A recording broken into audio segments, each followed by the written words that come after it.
Ugh.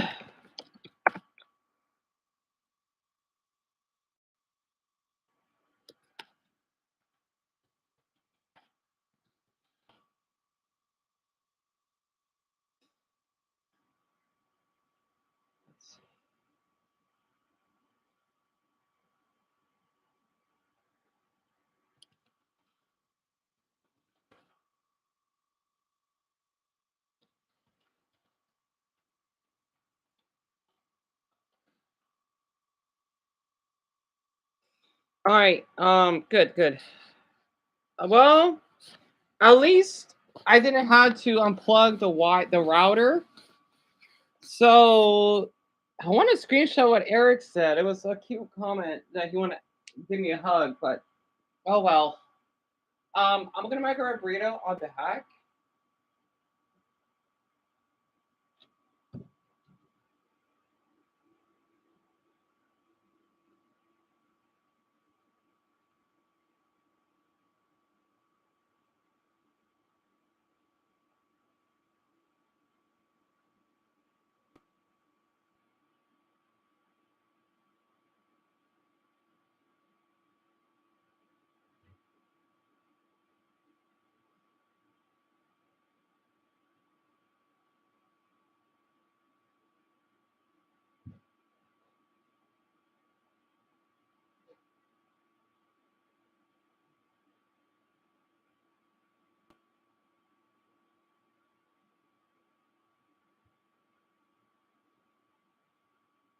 Okay, I'm back.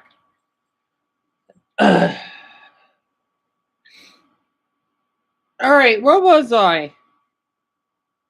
Okay, that's over. We'll see you at the pool. It's a nice pool. It might be look a little dirty in some parts, but still nice area. Awesome green space where you can hang out, play some Jenga, play some cornhole. I'm surprised this is a hotel. It's so empty, and I like it. Got a cornhole recently, and I've been doing a lot of winning recently. One time. You won one time. One is all it takes to start a winning streak. Okay. So, I think you just won with the longest juggling you've ever done. That is the longest juggling I've ever done. That's pretty good. Oh yeah. What about this? Oh yeah, that game. What about It's this? hard. It went in. It went in. I didn't see it. We'll have to play it up back. Yep, it did. Three.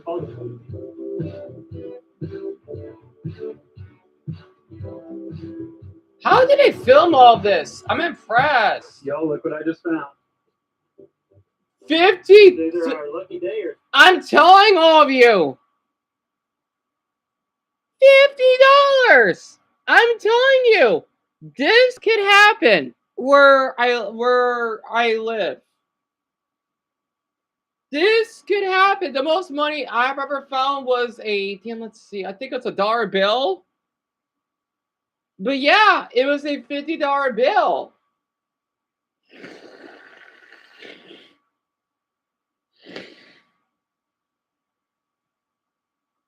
Yep, Paul, $50 on the ground. Yes.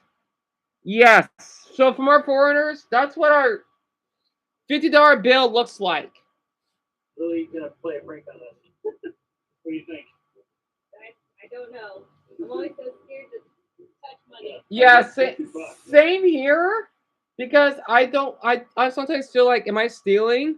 But I guess it depends. Well, maybe don't always feel that way. I don't know, to be honest. On the ground. Now usually it's $5 or something. Literally too afraid to touch it. Because you remember those Jackass kids? Yeah, they used to put a lot of gnarly stuff in there, string attached. Yeah, they put shit on it. Yeah. Right. I was trying not to say that, but they would put human shirts on it. No. Is it real? Yeah, it's real. Who's faking us out right now? I know. I feel the same way. All right, well, maybe we're $50 richer. All right, let's go. Hey, finders keepers, right? Because someone the part is gonna burn it. So, hi Eric. So I had some Wi-Fi issues. You never found any money on the ground cam? Really? I guess it doesn't happen in your country compared to where I'm from. I don't know why. I mean, we are called a copper state. I'm not sure for my Americans. I'll be back. I'm gonna get my burrito. If you ever found money on the ground, again, I've all those pennies I found. That's normal here.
Okay, I'm back.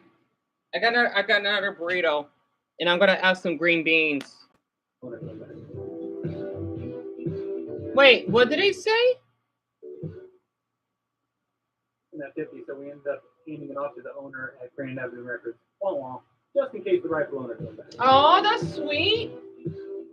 You see, no, these are people that I wanted to support, even though they have money. Did you hear that? Again, $50, right? They decided to give it to the owner to see if anyone has lost their money. You see, compared to other people that I just can't stand that are that have a lot of money, they decided, like, literally, like, if it was me, of course, I shouldn't feel guilty because of my situation, right? They decide to give it to if someone has lost that money.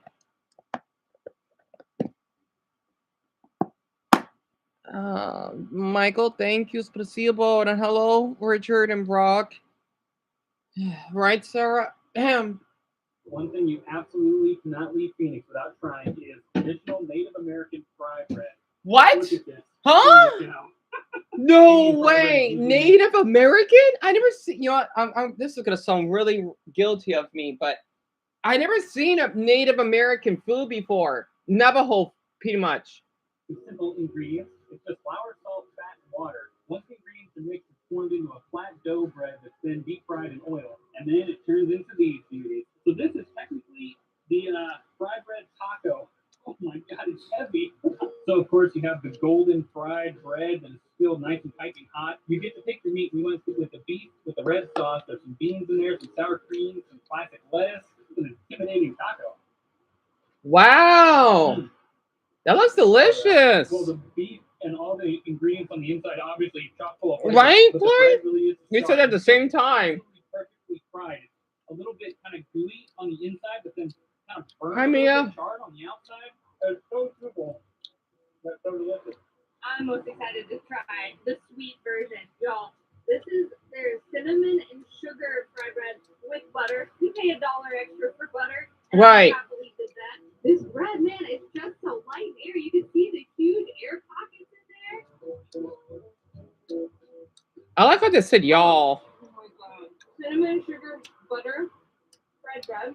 A magical, simple, delicious combination. I'll take one. Yes, please. Oh yeah. It is basically like a funnel cake. Yeah, it looks like it. This is the churro. That looks delicious. The Fry Bread House is very famous, and I can tell you, Hi, from Tim. experience, it completely lives up to the hype. This is one of the most delicious tacos I've ever had. So that's Native American food? Oh. I've seen that guy before on the Food Network. I don't know his name. I've seen his face before. I used to watch the Food Network. I used to watch Man vs. Food. Not only Anthony Bourdain, it was the other guy, something Zimmerman, and I forgot what else I watched. Let's see, Best of Phoenix, Best Authentic Arizona Restaurant by Brad House. So he visited here. What year? Nice. That's that show with that guy Gary, right? That guy. That guy. And apparently they're also a James Beard Award winner, which I'm not too familiar with exactly what that is, but I guess it's a guy named James with a beard. And he got awards. A guy named James with a beard. What a coincidence. All right, comedy hour's over. That's it. It's also welcome back.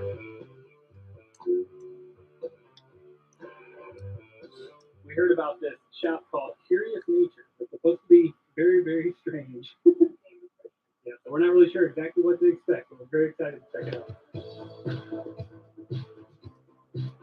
Ah, what is this place? Dude, is all this stuff in here real? I think so. I'm sure it looks like it. I've never seen so many skulls and bones, both human and animal, in my life. Human teeth? No way! We have that here? That's pretty cool. Human teeth? You can buy human teeth? That's pretty cool. It's like for like a collection. I know that's weird. I don't see anything weird with that. Are you kidding me? And of course, every single bug you could possibly imagine they have solidified over here. Ew! Ew! I hate I moths. legitimately yelled out when I turned and saw this one. That is just absolutely terrifying. It does look a little terrifying. What's happening? What is happening to me? Stupid! I really believed you there for a second, darling. They have the weirdest stuff here. These are just little bones from coyotes. Coyote bone teeth? That is so cool. You hate moths, Malik? I'm so glad I'm not the only one. I can't stand them. As an Arizonan, this is going to be a little weird of me. I wouldn't mind making a necklace out of coyote teeth. I'm not kidding. Well, that might gross people out. But hey, we have it here. I don't mind. Look at this adorable little thing. Little coyote paw bone. Paw bone? Weirdest and coolest stores that we've ever been to. Holy cow. I'm glad we picked this out of the millions of shops you can go to in Phoenix. They have little human bones for sale that you can buy. That's cool. Bone in the human body. They also had a ton of cool plant life stuff. You can actually pick up plants here if you don't want to pick up a bunch of weird macabre bugs and stuff like that. Man, some of those bugs were really creepy though. I think I'm gonna have nightmares about that spider. Do yourself a favor. If you're in Phoenix, take some time and come to Curious Nature. That was a freaking blast. All right, so this is downtown. Oh, that's beautiful. La Decima? That's a big door. There's so much delicious Mexican food to try here in Phoenix. It's damn near impossible to narrow it down. But we found one that came very highly recommended, and I think we scored with this place. It's called La Santa Cima. The vibe is incredible. They have all this really cool decor, all this really great artwork all over the place. They have a gigantic and very intimidating menu. But yeah, everyone don't freak out, but I forgot. Actually, I knew about this either. Yeah, that's our menu. And bag, you have a fear of spiders? Here, what? A Chilando Ciudadelo, that's $5. That doesn't seem a lot. I don't know what that is. A shark? Taco? Or $7? That's not bad. One thing only, tacos. Well, not one thing only. They have a ton of tequila. They're known for that as well. So, tacos and tequila. Double tequila.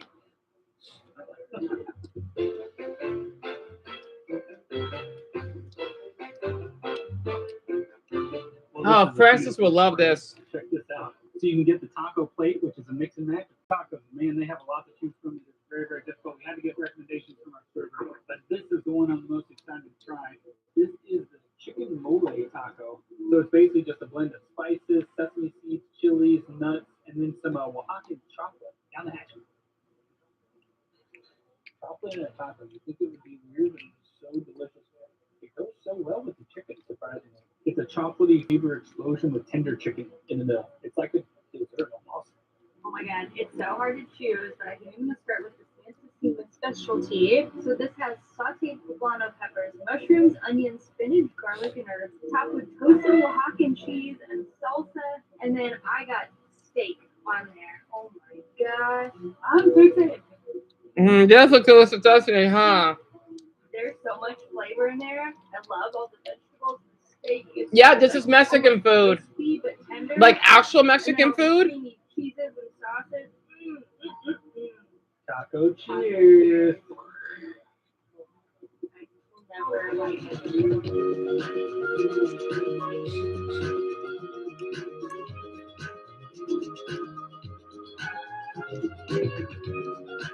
Well, What is a lot of alcohol? even though it's 100 plus outside, everyone is out and about, and we love a city that feels alive. There are so many cafes that have little mysteries out. Everyone's sitting out, enjoying the weather. Plus lots of puppies. Oh, So cute. So I'm telling all of you, this is our state. This is our city. I'm telling you. I think we're like the dog capital. You see why I love Chainsaw Man so much? You know Chainsaw Man, right? I'm telling you, I'm being dead serious. feels alive. There are so many cafes that have little mysteries out. Everyone's sitting out, enjoying the weather. Plus, That dog is adorable. I'm telling all of you, this is how we live out here. Oh, Jerry, I wish you could visit back here again. I hope Zoda, well, not just Zoda, but I hope Shelby is doing okay as well. puppies out, Oh my and they're so cute. So many little. And those are booties, right? You know, like baby booties, but for dogs, because it's so hot.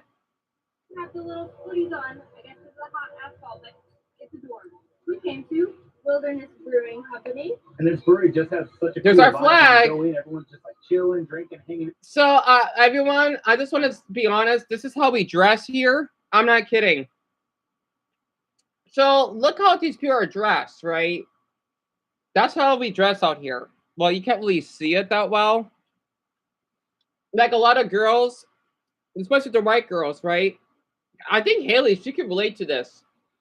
They were just like little small, like short shorts, kind of like short jean shorts. And then for the boys, like the frat boys, kind of, they wear the backwards hat, right?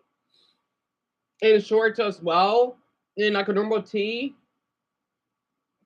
And then for like the older women, they wear like long, gorgeous dresses, right?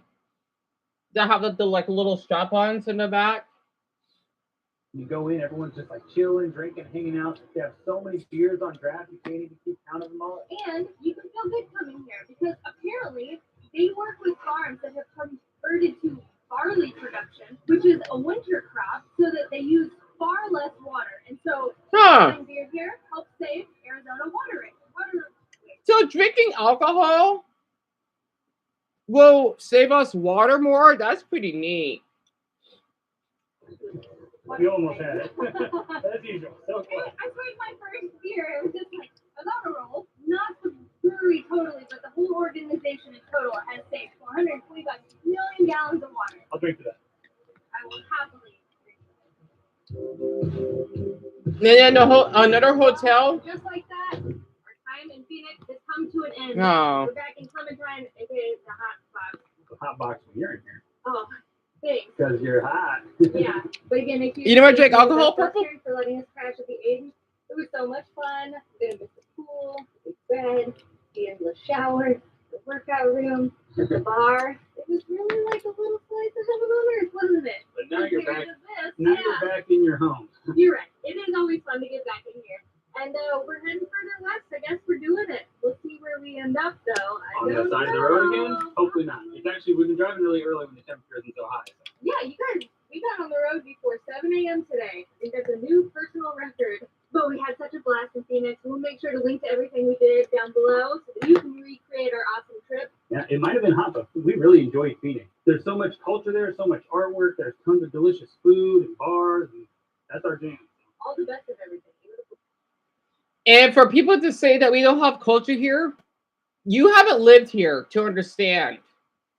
We have a lot of culture, okay? We do. I mean, for Buddha's sake, we speak 3 languages. Most states don't even speak 2. And they're much older than us.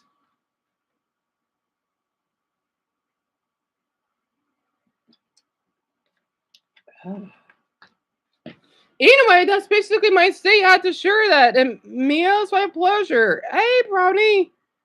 You're mental. I'm sorry bad to hear that. Yeah, I'm trying to get over a stupid flu. Well, okay, cold. Like, I mean, I'm not like sick, but a little. Ugh. Deal. Let's see. How long did I eat since 6:50? I try to keep track how long I've been eating my food. But yeah, that's my city. As in, that's what the city part looks like. I forgot how empty we look. I keep forgetting how big we are. Oh man, the hotels are empty. It's kind of accurate, but the hotels that we are in, they're still kind of empty. Like even the worst hotels we stayed in weren't even that bad. You know, there weren't. Yeah, there may be like some dead bug, something crazy, or some people that did drugs. It's nothing crazy. Trust me, it's not because I lived through all that. Excuse me. Oh, where is this in France? But thank you, Matt. That means a lot.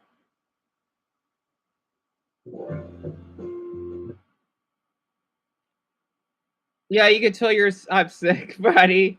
Yeah, I will. Thank you so much for saying that, hon. It means a lot.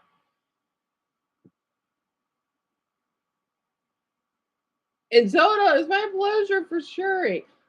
Damn it. Because I have so many darn tissues. Oh,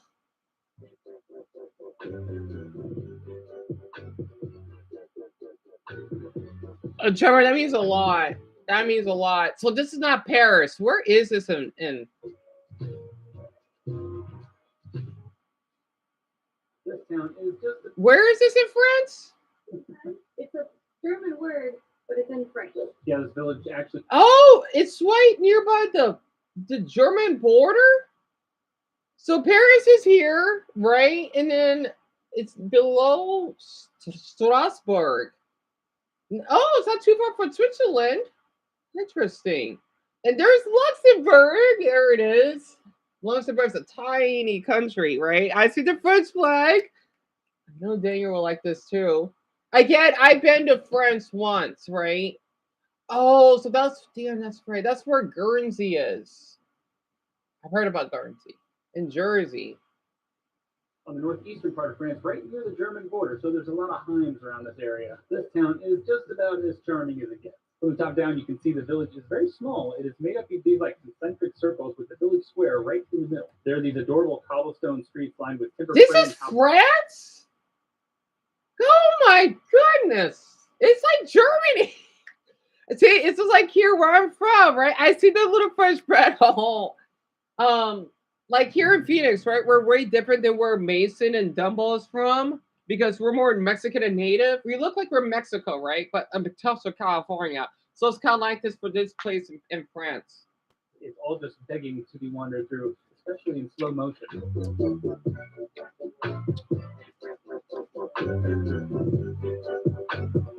In 2013, this village was voted a village préféré des Français, the French people's favorite village. I think is what that means. Well, I can see why. In 2025, Allison voted. So this village is in the Alsace region, and if you are not into wine, you may not know what that means. But if you are into wine, you definitely do, because this is a famous wine-growing region. They're actually known for their Riesling. Did you know that? I did. I mean, they have a little bit of everything, but white wine is what they specialize in, which is perfect on a warm, sunny day or warm, cloudy day. But our plan is to just walk around this enchanting little village, hopefully get out and explore some of the surrounding areas, try some wine, try some grub. Ooh, yes, because this region is also known for some very interesting, very hearty foods. We got to get our steps in to work up our appetite. Well, there's plenty of rough cobblestone roads to do that on. I keep tripping every 2 seconds. I know, you want to be looking up, but then you like go fast. I can't tell you how many times my flip flops have just gone flying off my foot today. I love that this town is so well preserved. That's one of our favorite things about Europe. You can stroll these streets and they kind of know what it was like to live there 200, 300, 400 years ago. Just imagine a lot more clip-clopping horses and carriages. Oh, A yes, little bit dirtier, yes. A little bit stinkier, probably. I presume back then people just kind of threw slop out of the windows. That's what I'm always envisioning. Just imagine you come out in your Sunday best, you just got back from church, and then slop all over you. You know, I think I might have found the old slop bucket. There they are. You might be right. That is just like one hook away from all of that falling down on us. It's still, though, it is a beautiful village. It's always nice when they have a map because I have absolutely no idea where I. Let's see. Vinile de Queville, notre parcours de Tucavota El Manage, dans la Sainte. I forget what La Sainte means. De la ville du English. That's a word? Pour petite gloire. Wait, what? Again, I can read a little French. A place du Châtel, which means the council the council square? In numero 6? Interesting. Rue de Tramenier, which means Terminier Street, La Côte. Et Rue de la Porte Nord, and then Rue de le Soleil. That's kind of, so it's like this whole, it's like a square. Interesting. In here, you get lost in like 2 seconds, but apparently, just me. I guess it's not hard. Voulez-il ici means you're here. Yep, Chloe, it is your country. Road. It's just a circle. Yeah. But there are so many little alleyways. Oh, sacre pleur. So they got les chiens. Oh, très mignon. Oh. Basically, I said the dogs in French. I hate French for this. They love dogs like we do. So many adorable little puppies in this town. There's like so many. So, Cam, it's not that hard. The reason why I learned it is because my grandfather told me that I may have French roots, right? I may. And when I learned it on Duolingo, even though I like to speak the Canadian French dialect, it's not that difficult. Maybe it's because I speak Spanish. That's probably why it's a little easy for me. Yeah, it's Chloe. I'm surprised you do. Again, I want you to know something, right? France is the only country I've ever visited outside of the US. That's why I love the French culture so much. These buildings that are so amazing. The cool little staircase. I don't know. I don't know if it's just like a little storehouse or what. But this is definitely like the equivalent of a Hobbit house. But enchanting, love it. For anyone ever wondering if our tiny home was up to code, I mean, is this up to code? I feel like we're doing pretty dang good. Yeah, it's a good like 2 feet or so off kilter. Walking around in there must be a little disorienting, especially if you have a.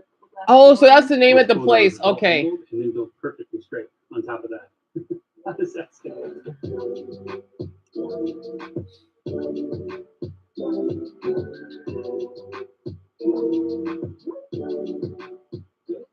area is known for the wine. Check it out. They just have it right on tap here. I wish.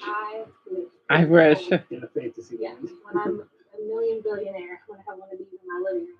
Well, all of the building facades, each one has its own shutters with different colors. They have different decorations on the outside of the house. But what I'm in love with are all the doors. Every single door seems different. Some of them got some like greenery on them. Some of them are really old. Some of them are kind of new looking. I was reading that. I wonder if people live there.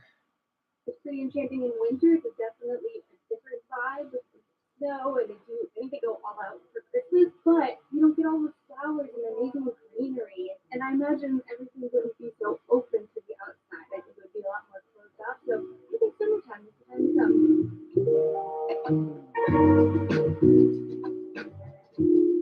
Oh, the little bumblebees.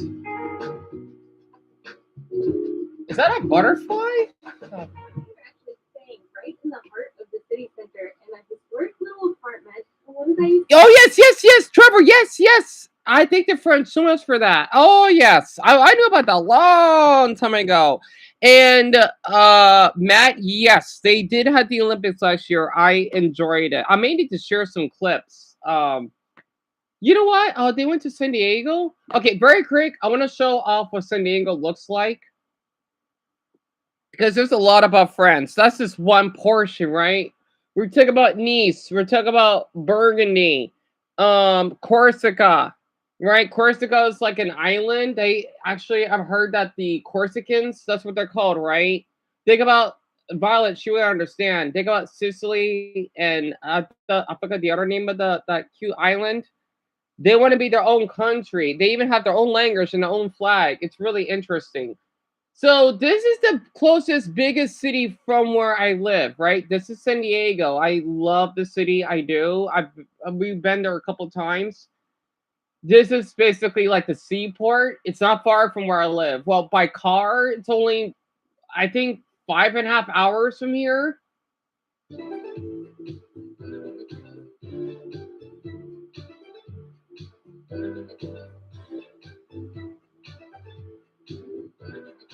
Let's see. Trees. It sits right on the coast, so you are surrounded by this incredible blue water. Yeah, and then of course there's the naval history, which you can experience up close and personal if you head to the pier. Since it's only 30 minutes from the border, the food is heavily influenced Yep. by Mexican cuisine, which is one of our favorite types of food on the planet. Same For here. some reason, we really thought these police were going to reprimand us for something. So those cops did end up stopping us because about 10 minutes ago we heard a little crash over there. We didn't exactly see what happened, but it turns out one boat wrecked into this green boat over here. That was a nice officer, by the way. And I guess somebody called it in, Yeah. so they drove by. So basically, someone must have crashed into another boat. Interesting. Yeah, so I guess we're witnesses to the crash. They're witnesses. And hey, I've been a witness too. Or I had an officer ask me if I seen a lost girl. Right? They were kind about it. They just asked me. You know, Zelda, I want to ask. So why do?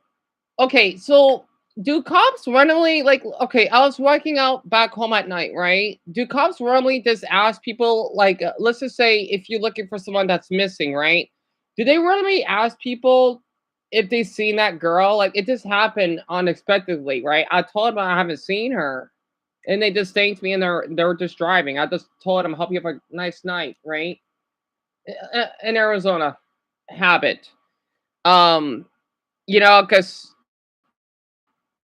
I know we have like a little bit of a kidnapping well, not kidnapping, pardon me. Well, I don't know how to say it. Missing issue, I guess, because a lot of people tend to go missing. Sadly, I want people to know about that. Don't worry, you're fine. Is this sadly that happens a lot because there's such a big state, so that's why people go missing. So they do. I knew that.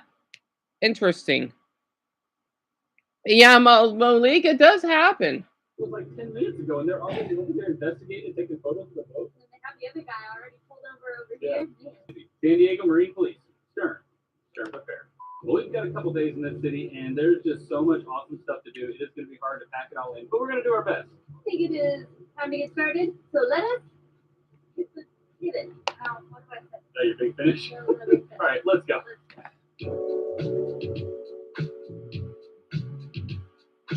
So we are partnering with Best Western once again for this little adventure of ours in San Diego. We're staying at the Best Western Plus Island Palm, but what's really cool about it is that it is on this little sliver of land that's actually an island. It's called Shelter Island. Huh. Officially all checked in. Oh my goodness, y'all. This lobby is amazing. All the green, the fountains. Nice.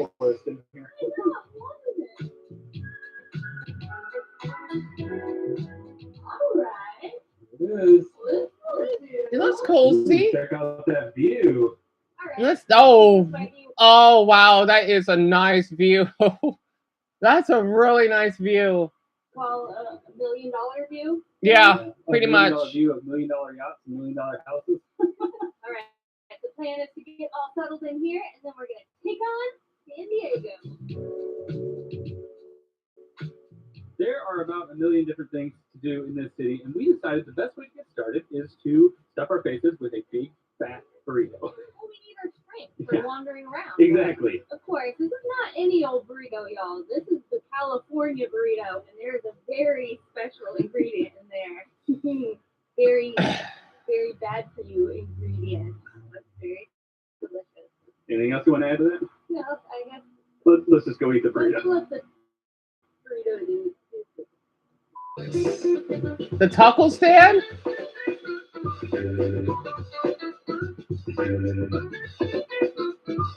This beast is Oh, the California burrito. oh my goodness. Small child. Holy cow. Holy It's got cow, bacon in it, right. and they were slicing it all up fresh. They put the tortillas on top of the griddle. It gets all this flakiness and all these burn marks, and that is what really makes it delicious. But in addition to steak, there's a very special ingredient inside this burrito. Oh yeah, there we go. Come on. Is that not just absolutely beautiful? That is a big helping of French fries. There's steak in there, there's guacamole, a whole bunch of sauce, and of course the French fries. That looks delicious. Oh, big boy bite. You just get hit with a ton of flavor off of this burrito. The first thing I get is the steak. It just has a delicious. Yeah, I just ate one earlier. Even though it's like a different, well, the typical like that you would buy from the grocery store, right? Fries, believe it or not, are still a little bit crunchy. That's what I was worried about. I thought they'd be a little bit soggy in there. But then they have a sauce in there that gives it kind of like a citrus tanginess. We came to the taco stand, and they have a couple locations around San Diego. They all get rave reviews, of course. And because of that, it is usually pretty dang crowded. So again, we're not far from San Diego. By car, it's only 5.5 hours from here. And you know what's so funny? When my mother and I, we did had this could have sound nuts, but her boss paid for it, right? Again, her rich boss, right? Again, well, my mother worked for her for years. We did took first class. I remember I was holding a big Mickey Mouse pen that we got from Disneyland. We had first class. It was nice. I wish all of you could have that if you ever want to travel. It was only a half-hour flight. I'm not kidding. It only takes 30 minutes from here to Phoenix, right? Only my MacBook keeps freezing. MacBook. Oh crud. Okay. Sorry, this thing keeps lagging.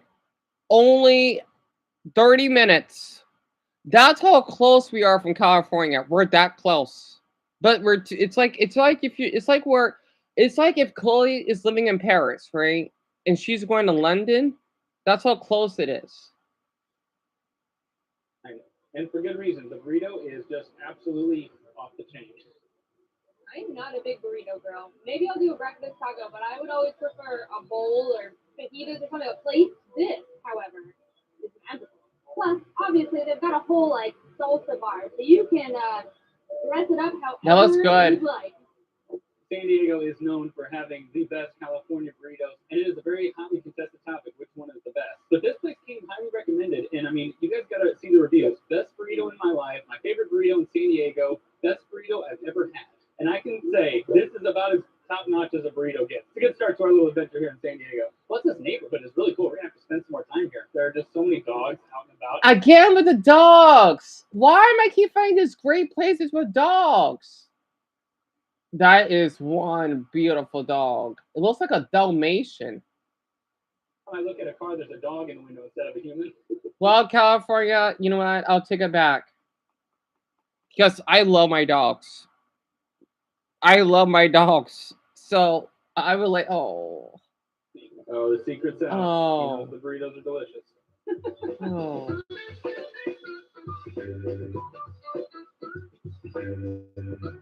Oh, the Cholos? Yep. You've seen a lot of funky old RVs parked on the streets in San Diego, but that one is probably the quirkiest. I'm thinking it's coming.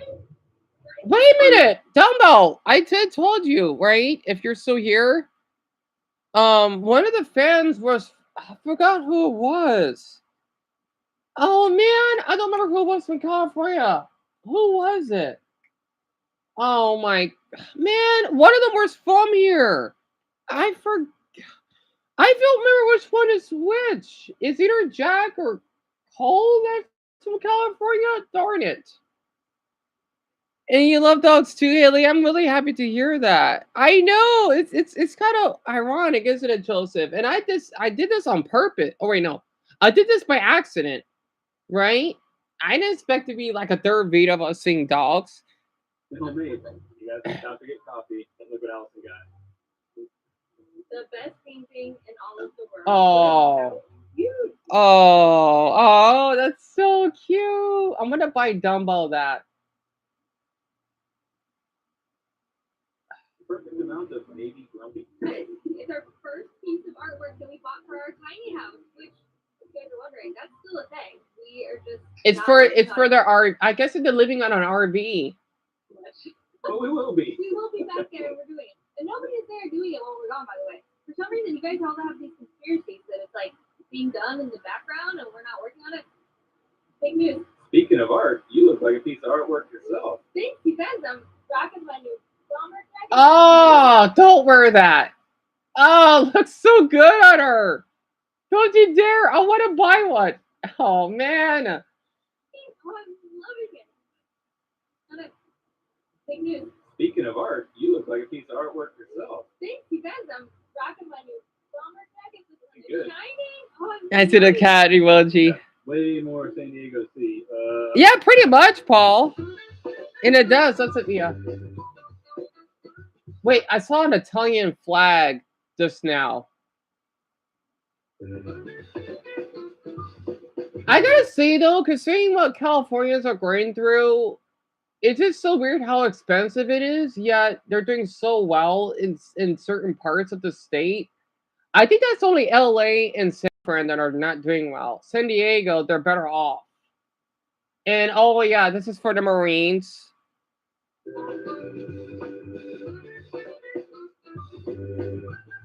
The Navy. Yep. Like a yoga pose. I know. It's gonna be sore for a week. We made our way down to the pier, and the first thing you'll notice when you get to this area is that there is a gigantic decommissioned in the harbor. This is the USS Midway, and you can tour this sucker, and it is basically in the same state that it was back in the day when this was an active aircraft. Wow. Wow. This is me. Yep. Yeah, I saw Violet. I did not too much, like just now. Yeah, California's pretty much half and half. Daquan, I agree. Dog with the little tongue sticking out. Wearing a little beret. Yeah, he's got a little hat on up there. This ship was commissioned in 1945, and at that time, it was the largest ship in the entire world. Jeez. Until 1992, when it was decommissioned right here in San Diego. And as you walk around, they're going to have all sorts of planes throughout the era with these big beefy guns on them. I saw the French flag. So much epic technology, you can't even wrap your head around it. I believe they said at any one time they could have up to 75 aircraft on here. It's a logistical nightmare. I mean, getting your car out of a car park is hard enough. One thing we're noticing about a lot of these is that the wings and propellers all pulled back. They're almost like little transformers or something. Did they ever accidentally hit the fold wing button in mid-flight? Oh no. We just learned that this ship has 212,000 horsepower. Wow. That's like having the power of approximately 2,000 or so of our Suzuki Samurais. Wow. Put it into perspective.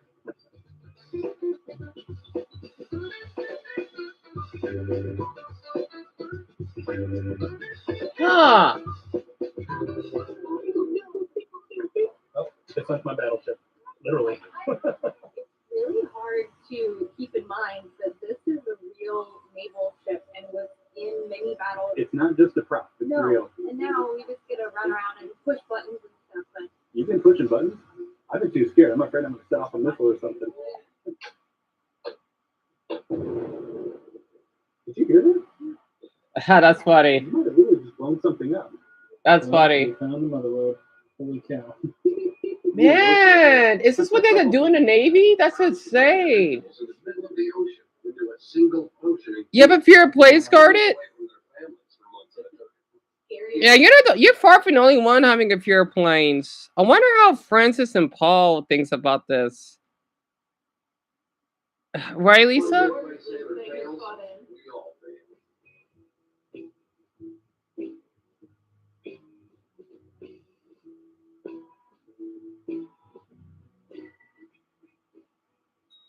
The next day.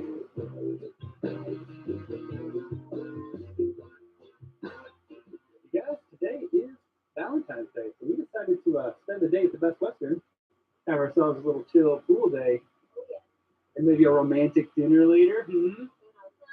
lovely. I mean, is this a cool spot or what? We got the whole thing to ourselves. We've got the view of the marina over there. It's nice. So many boats in this city. I can't believe it.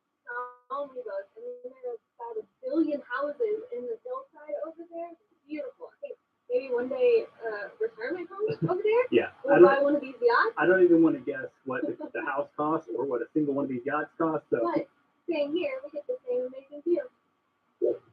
Cheers. Cheers. Happy Valentine's Day. I know, to my love, my Valentine. So they're doing a prefix menu tonight at the hotel. I got the filet, so it's a 6-ounce filet over some, I think it's a truffle potato puree. Huh. Lots of green beans on there. That looks delicious. I got the halibut. It's pretty dang good. We've got this lovely view. All the lights that come on all the boats and the houses. It is pretty magical. Maybe one of the most magical Valentines we've had. Full disclosure, we don't usually celebrate No, we it. don't. So this is a very nice change of pace. Huh. Oh, I got an ad. I know there's a lot of boats. Yeah, because they're that close to the Pacific Ocean. Richard, because they actually touch the Pacific. And you would go to San Diego, Francis, right? I know it's a lot of ads, Violet, huh? Oh, I'll tell you about it, Malik. You wish you could go to Lord? Yeah, me too. You think it looks amazing, Paul? The reason I asked you to, because you both did your part, when it comes to your service. That's why I asked.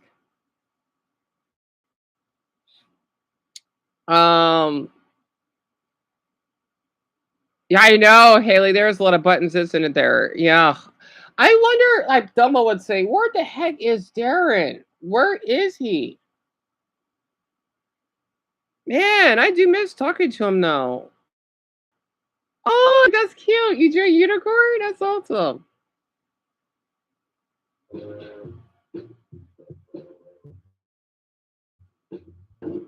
guys, we found this suspension bridge right in the middle of the neighborhood in San Francisco. San Francisco. No, but we used to live in San Francisco. Oh, wait. They're from California? 2 million. Nice little. Oh, that is expensive. Well, yet again, 4 bedrooms and 3 baths. That's pretty. Wow, that's a big number. But I gotta say, that is pretty fair, especially in California standards. What the heck? Oh my god. Another condo. So these are the prices, right? So $1 million plus easily. Fantasize a little bit about buying a house in one of these neighborhoods because it's pretty nice, but that fantasy was destroyed the minute we looked on Trulia. Totally squashed. So $1 million plus easily. And some of these are just for condos, not even real houses. Even that's $1 million condo. Oh my. Yeah, really? Are you serious? 1.3 million. Yeah, they were not lying. Right, Chloe? I'm not kidding. Yes, California is inexpensive. I'm telling all of you. That doesn't look like a great. I know you can't see it, but it looks like if you're staying at a hotel, but not quite. $1.3 million. I don't know. That's a little expensive. Yeah, Garden, tell me about it. That dollar sign though, it's just being squished. Oh my god. Another condo. Another. Oh god, that's not a good one. That's even worse. Only 2 bedrooms and 3 baths? How does that work? Imagine you got more bathrooms than bedrooms. And it costs $3 million. We have 3 bedrooms here and 2 baths. And I'm sure it doesn't cost nowhere near as much. Wow. How does that work? Tell me about a dumbbell. No wonder a lot of Californians like that. I mean, it's good to visit, but to live in, well, depending on where in California. That's why they're not really growing as much people as they used to anymore.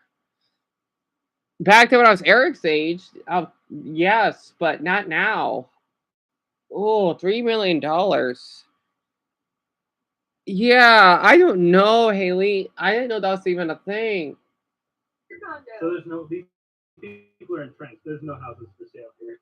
Here we go. This one's 3.2 million. Nice little starter home, eh? This looks like if I was in Dumbo State, I could probably get a house for that for what? Um, 300,000, maybe 600,000. But that number, oh wow. I want to get a house like that in Dumbo State because I don't know. It's a nice house, but it's not even worth a million. More like 600,000, I think. That's about it. It is worth 3 million, Joseph. Yes, it is. Oh boy, and they're from San Fran, and San Fran is still more expensive than San Diego. You tell me about it, Danny. No wonder they living in a van because they want to save money but still travel at the same time. Well, that's my guess. My gosh. Look Dude, at that. back in our town in Missouri, that would be a $250,000 house. Wait. They live in Missouri? Okay, I'll take that back. I think 250,000 Missouri. Oh my, are you serious? My mother's state? Yeah, for Seriously. sure. About 5 minutes away from the suspension bridge is Harper's Topiary Garden. This isn't neat. So Eric, it's a little complicated. It's because of how our country maybe a little bit corrupted and people that are getting laid off of jobs. I always wondered that too. Is this that each state it's more like they how much they cost? And I guess you could say maybe it's the population of people. I'm not sure. Yeah, Matt, yes. And Missouri will be no, I'm sorry. In Missouri, which I think that's where they're from, it would cost 250,000. But that house that you saw there, it'll be over 3 million. Yeah, Mia, it is. Official landmark or anything like that. This is just a person who has a house and keeps this immaculate garden, and she has trimmed all the bushes into a bunch of familiar shapes. But it is worth a quick stop because she has done an amazing job. It is fun to look at them and see if we can figure out what each of them is. Yeah, we've got like is this a rabbit? What is this? Maybe we call it a deranged bunny. Yeah, we got a deranged bunny. A little bunny. Oh, you do? Oh, no. Hi. That's funny. I was like, to show my friend this. I was like, oh my god, I know this. Oh yeah, Oh, wow. Are you from here? that's pretty funny. Yeah, it's always so fun. Huh, it was a fan of theirs. Oh, that's sweet. She says that I watch your videos. Oh, that's sweet. I could tell she has a California accent. The SoCal, they say like a lot, like like that kind of. I think that's why I talk like that because I got the Californian um diaspora, so to speak. Go to random new cities and people watch us there. I don't know. I just forget you guys are everywhere in the world. Wasn't there a movie where the hedge creatures came alive, like in the hedge maze? I think it was like the made-for-TV version of The Shining or something. Oh, I haven't seen it. Oh, it's really freaking me out. That's what I feel like is going to happen. Like when I turn around and I look back and they're going to get slowly closer and closer. I know that. Yep, it was a fan of in that car. It is sweet, isn't it, Violet? Being multi-million-dollar. Do you think the economy US will approve? Oh, I'd be like, it will. It will stay like this. It will.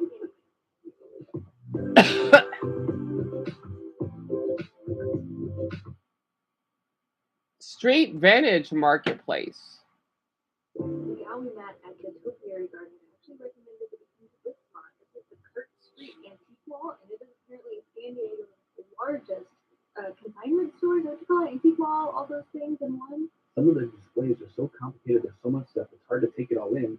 So we've ended up like doing the same path as the whole store multiple times. And not seeing anything twice. The trouble is we can never buy too much at these stores, even though we find all kinds of awesome items because we can't even fit it into our Suzuki Samurai. But that's not going to stop us from walking around and exploring and dreaming of owning a bunch of vintage stuff. Owning this kit right here. This could be yours. Or what about this awesome little llama thing? Look at it. It's cute.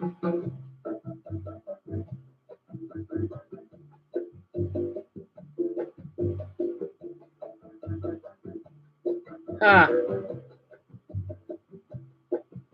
The for sure way to prevent overeating. Everything you need. And then, of course, there's the shower set for men only. Vintage humor at its best. Huh. Man, I found the perfect ring for you. Also Renee. Yeah. For those of you who do not know, Renee? La Jolla Cove. A lot of palm trees too. It just sucks that California is so expensive. It's a beautiful state. It is. Again, I think we got the most Californians. Well, I don't know if we know. I think that's Texas that has the most Californians, but I think on average we have the most because they're right next door to us. So we were like this, but we're in the desert version of California, right? No wonder a couple of you said I sound like a Californian. Oh, tell me about it, Garnet. Tell me about it. Honestly. Same here, Joseph. And which city is better, San Diego or Atlanta? Oh boy. I love both, but I had to go to San Diego because we're closer and I visit there. I never visit Atlanta. Decided to make a quick stop to La Jolla Cove. It's well worth a stop because the cove is full of so many sea lions. it's freaking Animal Planet out here. There's birds, there's sea lions, there's little squirrels, there's everything. Cute. Living in, I would say harmony, but they're fighting a lot. Yeah, the sea lions keep wrestling with each other. No, cute. Like two puppy dogs going. They do.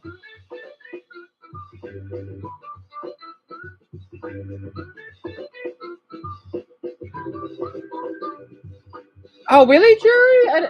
I think you told me, huh? Paraglider guy or whatever it's called came by and freaked them all out, and they all just went scurrying into the ocean. Oh, cute. Yeah, and they're constantly in a battle trying to get on top of this rock, and sometimes just falling right off. Oh. When you get downwind of the sea lions, it smells bad. It smells like every pet store you've ever been into all at once. It's really gnarly. Yeah, I mean, stay up with. there is much defecation of these rocks. Oh, those are bird poop? All that white stuff is bird poop. And Lauren, that's what you told me about that too, huh? I gotta keep that in mind. That is a lot of bird poop. Wow, that's not the are they purple. That's not chalk. That's poop. Chloe leave Lamont. All that meat. Oh, chocolate blue. That's a lot. It's everywhere. I know. But hey, they're sea animals. What else can they poop? I do wonder though, how do seals breathe underwater? I always wonder because they're not like fish. You know, they kind of are, but not quite. I'm surprised that's what San Diego looks like. I haven't been there for so long. I love those palm trees because we have them here. They're just slightly different than our. No, we have the same palm trees. And that's the freeway. Wow, San Diego is something else. Golly.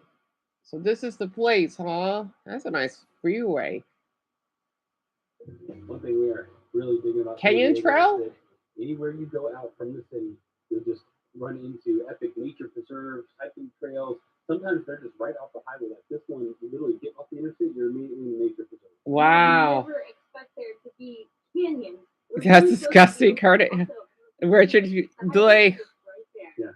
Yeah, it is expensive, sadly. Yes. Wait, how much time do we got? Oh my, darn it! It's 7:44. I'll hurry this up. I didn't know it's that late. All right, I'll do one more city, then I'll stop for tonight. Oh, I'm gonna watch that after the So this is Atlanta.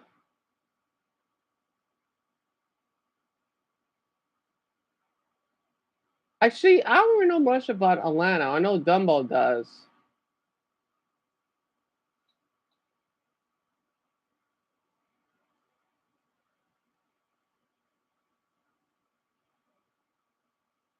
Oh, wait a minute. Did I not seen this yet? Hold on. Wait, the self-driving, they did that out here? Oh, Harry Mandel. Chaos, right? You spend hours cleaning, cooking enough food for a small army, and you realize you've got 8 people coming and 4 chairs. This is Transformer Table. It starts as a small round table and expands into a 10-foot showstopper that seats up to 10 people. Oh, It's a what? table that actually transforms your spaces. Transformertable.com. Transformer Table. Oh, that's pretty cool. I like her. That's his name. Okay, this is creeping us out already. I had the urge to like wave him down. Yeah. You guys, this is creepy. It's like I'm being driven around by a ghost. Yeah, of course, same here. It is definitely. Oh, don't freak out, Chloe. But this is we have this here, including Dumbo State as well. No one. This is 9 months ago. The wheel is just spinning. It's turning on the blinker. It's stopping at all the red lights. He's driving like you always hope your Uber driver would. This is so weird. I'm not getting used to There, but we just made the quick drive from Bisbee up to Phoenix. Wait, Bisbee?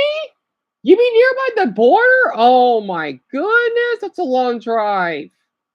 Bisbee? Are you kidding me? That's far. Oh my goodness, that's far. When we arrived in Phoenix, one thing just immediately caught us off guard. We pulled up next to a vehicle, and there was no one behind the wheel. It was driving itself, you guys. That is, of course. Oh, Dumbo, wait, I'm going to show your city in a minute. I'm sorry. I had to show this off very quick so people know that we have this here, right? The cities that Waymo operates in. If you're not familiar with them, they are a level 4 autonomous vehicle company. But yeah, Dumbo State has this. Garnet, I forgot how many people. Absolutely no human is required to be behind the wheel operating this vehicle. I gotta look it up. Oh wait, everyone, very quick. Is your Google thing still outdated? You know what I mean, right? Like yesterday, because for some dumb reason, well, I'm thinking Mason and Pomni had that problem because they supposed to fix it, right? The one that video that I did this morning or whenever I uploaded it, they haven't changed it yet. So if you check on Google, right, if you type in the weather and you don't see that little chart, then or your little account picture on the right side, then I think you're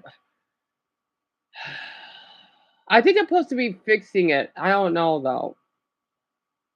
Oh, Matt, it happened to you yesterday? Okay, good. So I'm not the only one then, because I was freaking out. And yeah, Mia, take your time. Phoenix looks nice, and I like that they have self-driving cars, yeah? It's a nice Jeep. Here is the plan today. We are going to park our little Suzuki Samurai in this random parking lot, and we are going to travel around the city of Phoenix using only Waymo cars to get around. We want to spend the day doing it so we can really get a feel for what the experience is like. You know, is it affordable? Is it safe? Is it going to turn into maximum overdrive where all the cars come alive and they slowly enslave us? All right, the time has come. We're going to go ahead and call our first Waymo ride. We're not quite sure if they're gonna actually pick us up here. I think they kind of tell you sometimes to go to specific pickup locations. We just assumed a big parking lot. They should be able to find us pretty easily, right? So. You say they should be able to find us as if it's going to be a human. Although there might be somebody in the front seat. Apparently, every now and then there's somebody in there who's just monitoring. You're supposed to ignore them. We're hoping that nobody is there because I feel like that's just going to be awkward. It's very awkward. For our first stop, we thought we'd put the Waymo to the test, and we're gonna go right downtown. A little breakfast spot called Ingo's Tasty Food, and it is in a very bustling part of downtown Phoenix. So it looks like it's saying it's going to pick us up at this exact spot, although it also says Walmart, which is way over there. So sometimes you have to kind of like walk to the pickup spot, from what I understand, but it says, I mean, put the pickup spot literally like right here, I think. Okay, do I request? Yeah. All right, it looks like our Waymo is booked. I think they're finding a car for us right now, so pretty similar to Uber. Uh-oh. Well, my TV is doing it again. I'm sorry, everyone. So, Eric, they're about to, my TV did it again. They're about to get into self-driving car, which means you don't have to drive and it takes you anywhere, but only a few places in our country have it. And I don't know where I left off. I'm sorry, Ron. I am so sorry. But that's what it looks like, right? Right, Jury, you still have it? Okay. Okay. Mia and Haley said it's fixed. But Mason and Jerry said that they still have that, like I do. So I guess if they are fixing it then. That's good because it's been bothering me. Would you trust this? Oh yes, Ronnie. Yeah, because I didn't roll in one of those. I mean, I was inside of it. When I was talking to that homeless lesbian couple, it was really comfortable. I would try one of those. Absolutely.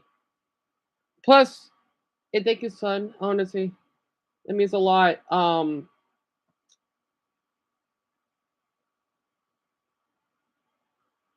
What the heck? Oh, that's from. So I'm getting distracted. You know, I need to stop showing more destroying videos because we don't. We only have what, an hour and a half left. I just noticed that. Excuse me. At least I shared a lot. Oh, Francis, that's good. I'm glad to hear that. Come on, bro. Oh, hold on. That is funny. Let me just run that back one more time. They could at least have done like a dirt trail behind him, man. I love that Pochita that he has. So they reacted to that One Punch Man that I got the chance to see yet. Yeah, these are clips right from that episode because the animation is so terrible. Really? What's my boy Gara doing right now? Yeah, that looks weird. I gotta agree. Why did he animate him like that? I don't know who he is. What is that? Yeah, what is that exactly? I need to watch One Punch Man again. The crud was so bad that I had to rewatch the past 2 seasons. Wow. It's One Frame Man. That's a good one.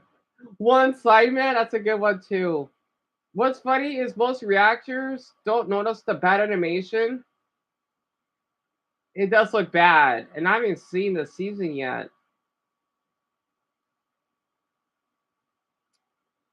It looks terrible.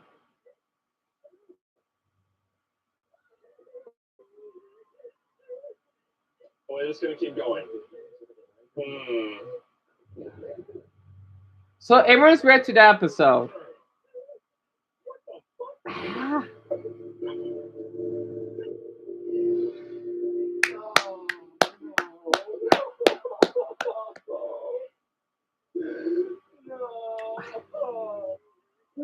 What the heck?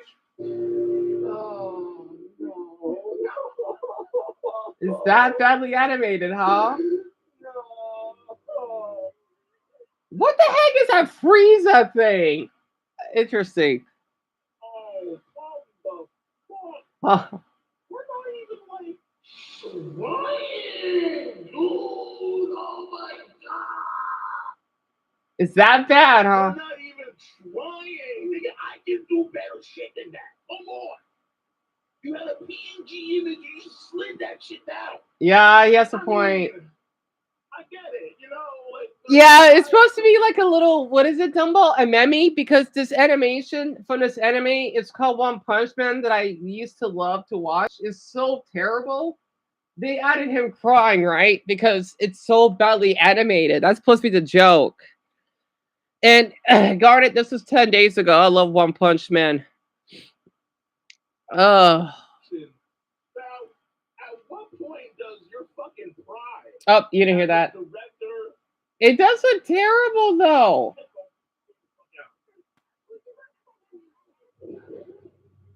I need to watch One Punch Man. Ah. Bro, I was looking at the kids running. I was like, I looked at myself like, the fuck is he sliding, bro? Bro's nice with it. I feel like that. She's so.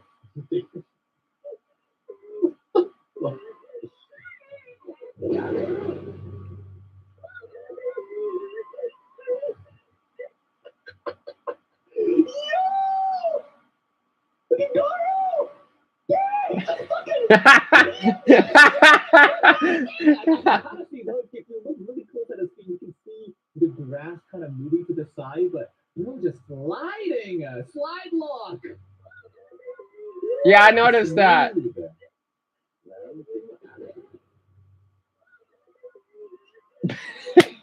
Is he sliding down the map? Sorry.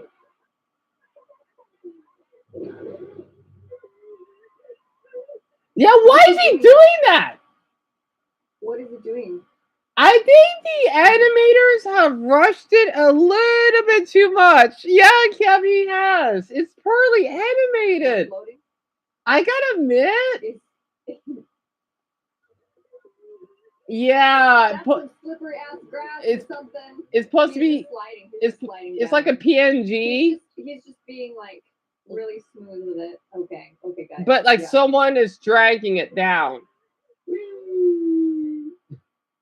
The people like glided down that over. Hell yeah, man. So season 3 is this bad now? Well, I'm sure that's just one. I hope that's just only one or a couple of incidents. Oh my goodness. One Punch Man's. Oh, you watched it, Joseph? But yeah, the animation's pretty bad, isn't it? See, okay, let me give an example, right? So this is like my favorites. What the heck? What was that? Was that Mario drinking milk? Oh, it's AI. Oh boy, here we go. I had to. I'm sorry. I gotta have to do this. Excuse me.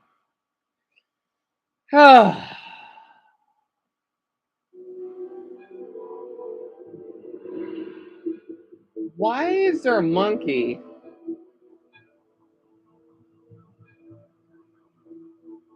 What the? Okay, the music is weird, but the animation I don't care about.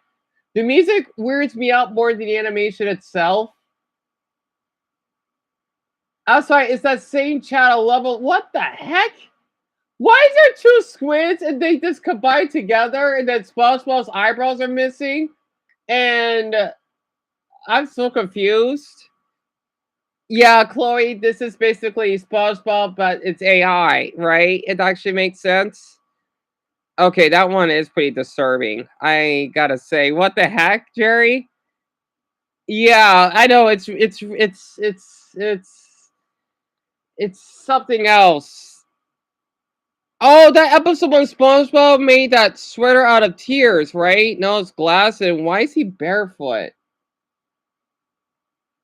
Why is there a rocket that's supposed to be about a weird type of?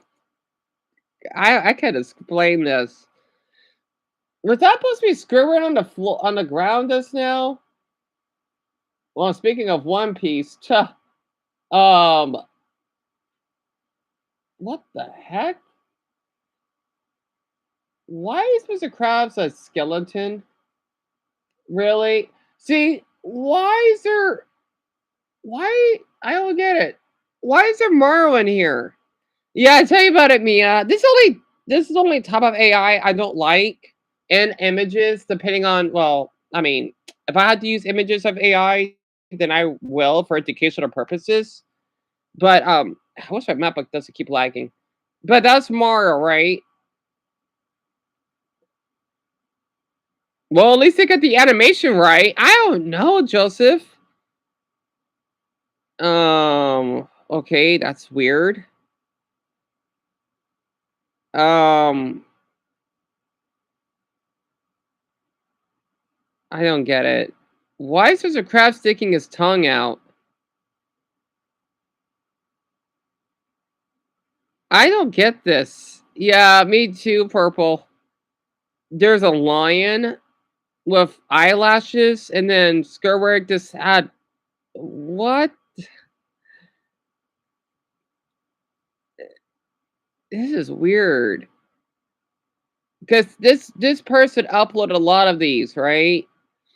Yeah, me either, Violet. I mean, I don't blame the creator for this. It's funny. It's funny yet stupid. Um. Okay. I don't get it. Yeah, Matt, you think that's weird? There are other weirder ones too. The reason why, okay, that looks pretty cursed. The reason why I don't like about AI though, well, it's just how they don't even give. Why is there two of them? They only give each other eye contact. Imagine using a drawing, right? That's weird. But the thing is, though, what the heck? They don't interact with each other, and that makes sense. Why does he have three eyes? What the heck? Why? What the? Why is there a bee?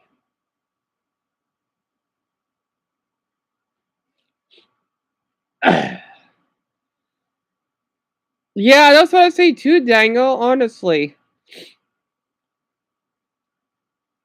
Okay, that's disturbing with him crying. I don't know why. Ew. That's gross. What the heck?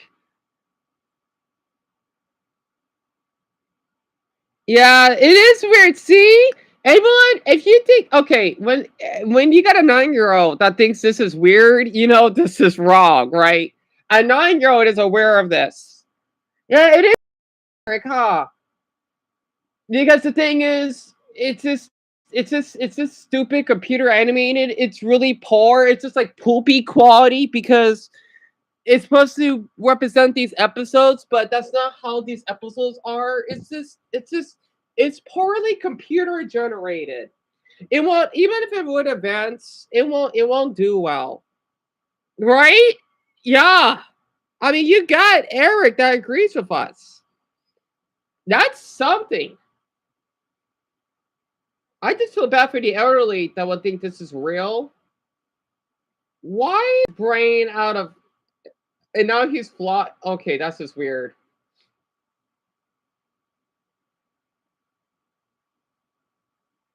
Like I want to know, like think about AI when someone did horrible drawings, right? So AI is not scary though, depending on the context, because it's like if someone did such a bad drawing, it looks like AI. Like my drawings, they look like they could be AI because I did some horrible drawings, but at least it's real, right? If that actually makes sense. That's why it doesn't worry me much. But yeah, I had to share that because it popped up on my suggestions. You know? Okay, that Mara area looks so gross looking. 2.5 hours? That's an insane amount of time. Monsters Inc., but it's run by AI? Ice Age, but it's run by AI? Vampire Chum Chum? Peppa Pig? Kung Fu Panda as a deformed bear? Yeah, right. Thomas and Friends? Oh, I gotta see this. I grew up with Thomas and Friends. Me and Josh, I used to watch this all the time when we're little boys, right? Oh, that looks cute.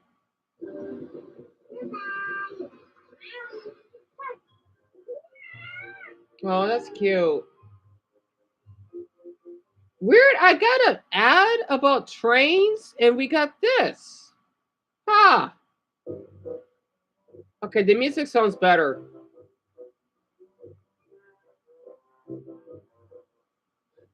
Oh my god.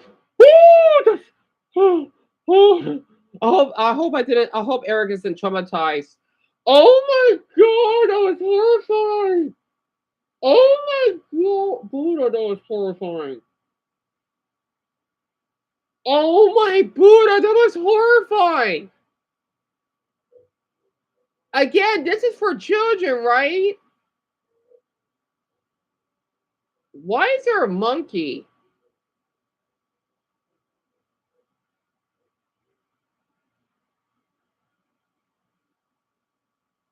Why is there ducks? I hope we didn't get to see that again. And why is he wearing, that's Thomas, right? Why is he wearing heels? I hope we don't see that ever again. That was horrifying. Yeah, Matt. Yeah, my words exactly.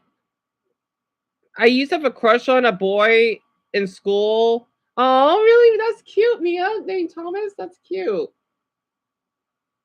I would if I had a boy a crush again with the Mario.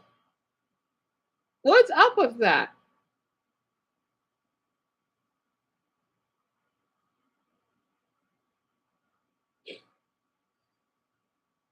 Um. Okay. Um. Um. That was awkward. And why did he blow up? Why is there a giant boulder and he's set on the train? I forgot these other trains, right? I only know Thomas growing up. Oh, great. Now you got Spider Man. What is this? At least, okay, is that horrifying? The beginning it was. Really? Come on.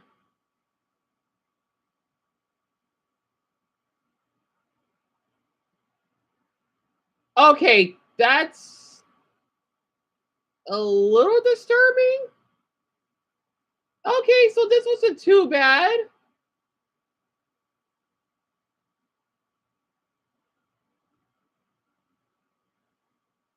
Okay, that wasn't too bad. It's just the beginning part was horrifying. Yeah, Spider-Man, Danny. Yeah. I don't know, Purple. I'll give you one more.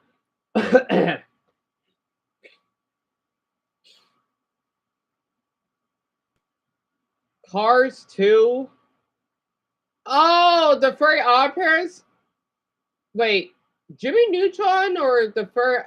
All right, I want to have a vote. So, which one should I watch or react to to get us by level lore? Do you want me to watch the furry odd parents or the Jimmy Neutron one? I want to see like 9 of you and see whoever gets the most votes. The furry odd parents or the Jimmy Neutron one? So wait, to make this easier, okay? Give me a star for the furry odd parents, any star, and give me a neutron symbol if there isn't one. Give me a rocket symbol. So the fairy odd parents would be a star, and then Jimmy Neutron would be a rocket.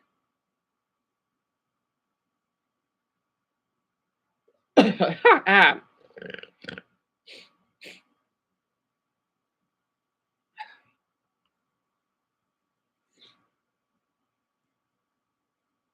Yeah, you thought it was terrifying, Malik? Hold on, let me pin Greg's comment. Wish it was an 8-8 already. But we still got an hour and a half. Well, I know for Amelia and Son and Vaught, they got to go to bed in 20 minutes or a half hour, and Joseph, but at least most of you will still be here for another hour. So that's something.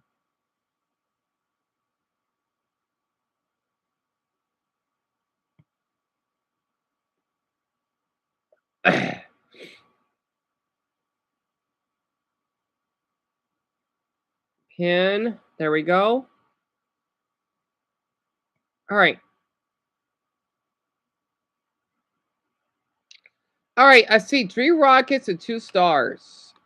Oh, it's even. So that's 6 so far. I've counted.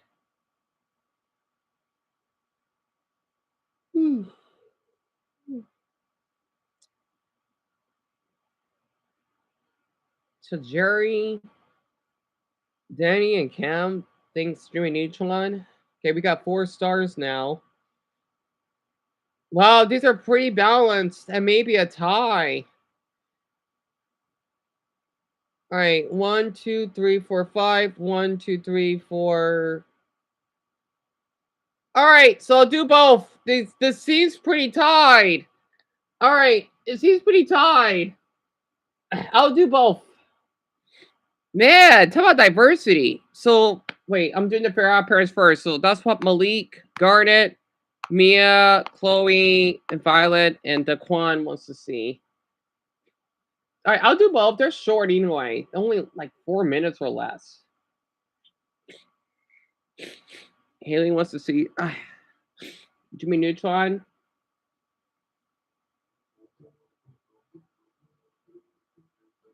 Why is his eyes black?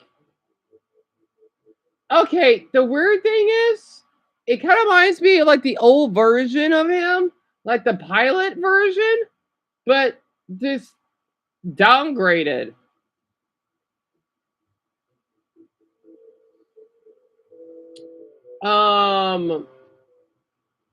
It doesn't look that bad. Okay, except for that. Wait, are these like tarot cards? This doesn't look that bad. Oh, these are tarot cards. Oh, these are tarot cards. That's why.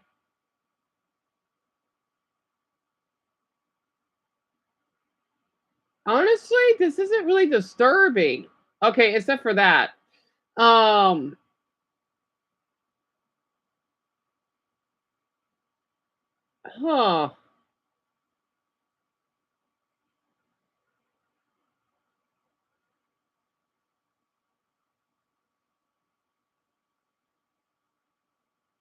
Okay, that is a little bit weird because his hat overlaps his hair. Babyface.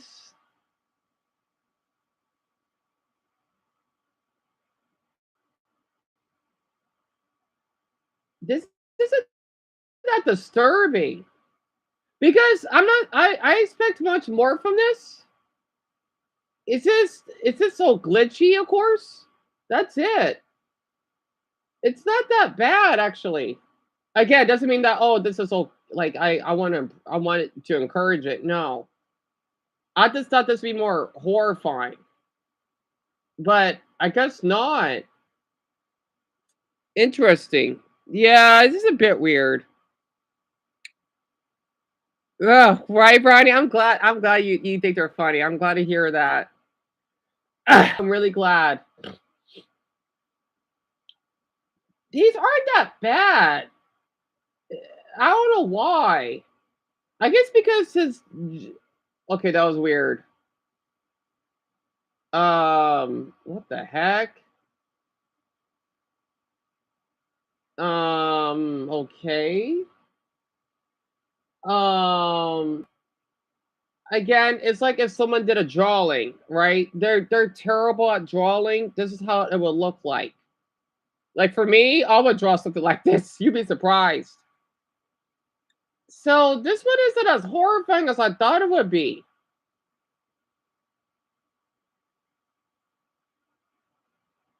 Not really. Wait, what the heck? Just the of us. What the heck does that mean? The fairly parody? Really though? It goes to show you that AI is so bad, right? That they can't even spell it properly. Oh yeah. Violet definitely. Okay, so Jimmy Neutron that the rest of you voted for may be a little bit more disturbed. Why is Squidward naked? Anyway, now this I'm gonna be horrified because this is 3D. I think because it's 2D, it doesn't bother me much. Yeah, that's what I was saying too, Chloe. Honestly, they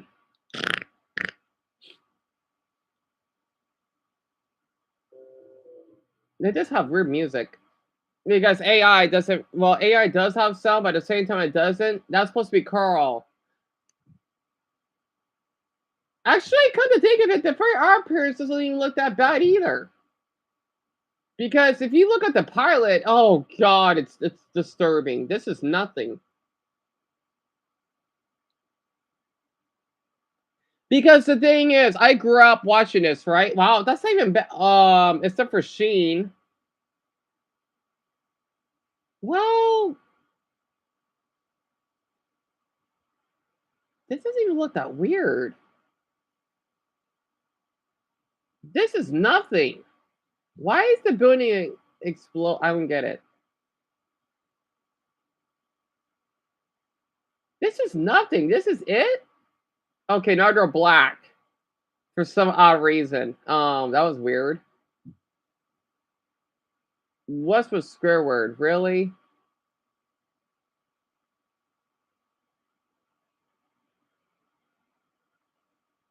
I'm not really disturbed. It's just weird.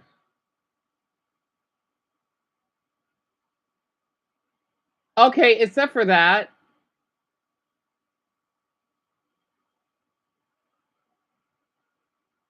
Why does Patrick have a flower on him? Yeah, I know those two like each other. I get that. That's it? That's it? I have no idea, Garnet. Yeah, this is nothing. The pilot is horrifying. And the games look pretty weird. This is nothing. I see nothing weird about any of this. Well, kinda, but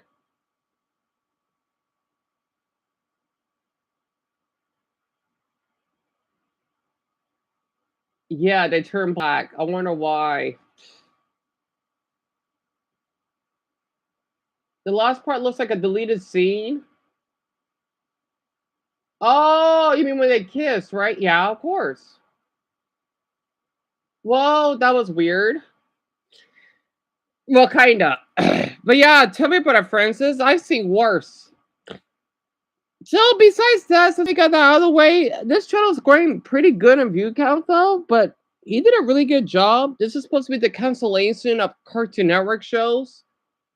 I only seen like a few minutes of it because I wanted to do a live stream of it. It looked pretty interesting.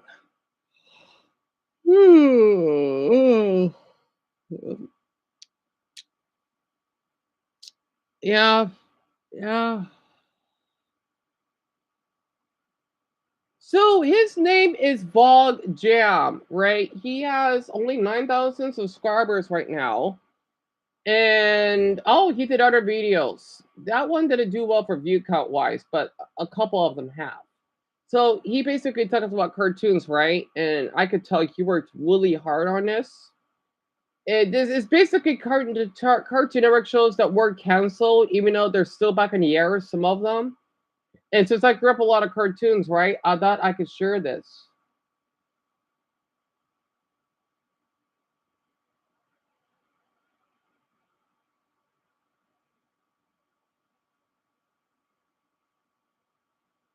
Oh, Class of 3000, I used to watch that. Ambitious adventure series using both classic 2D and now dated 3D animation. I never really watched that much of the show myself, but I do remember it having one of the best intros of any cartoon. Although Real Adventures was a Turner Hanna-Barbera production, the show is technically syndicated because it aired on Cartoon Network, TBS, and TNT. But yeah, credits to Vlog Jam. It wasn't branded as a Cartoon Network original. The series got the green light following Turner's acquisition of Hanna-Barbera, with the new owners receiving high demand from fans for new Johnny Quest content. I never seen Johnny Quest, to be honest with you. I never got the chance. Well, I don't think I've seen any of it. And no, Chloe, no, I think I know what my friend she's went out. You heard of Kolioko, right? I hope you have, or maybe Totally Spies, or maybe Total Drama. I'm not sure if you heard those three, right? Because they all aired at Cartoon Network, I believe. It is also a really interesting. What, a cartoon? Never heard of it. Onto this list, and in fact, oh, maybe I have. It's certainly one of the most important shows in cartoon history. What a Cartoon was Fred Cyber's baby. If you don't know Fred Cyber, he's the guy largely responsible for developing Cartoon Network's identity, brand, feel, and just the vibe in the early years. Something he'd already done previously, overseeing the launch of MTV and the modern Nickelodeon. Brownie, I agree. So, Danny, you have? Founding his own company, Frederator. Yeah, Joseph, I'm not Really surprised. interesting guy, and arguably one of the most influential people in terms of not just modern animation, but just modern pop culture in general.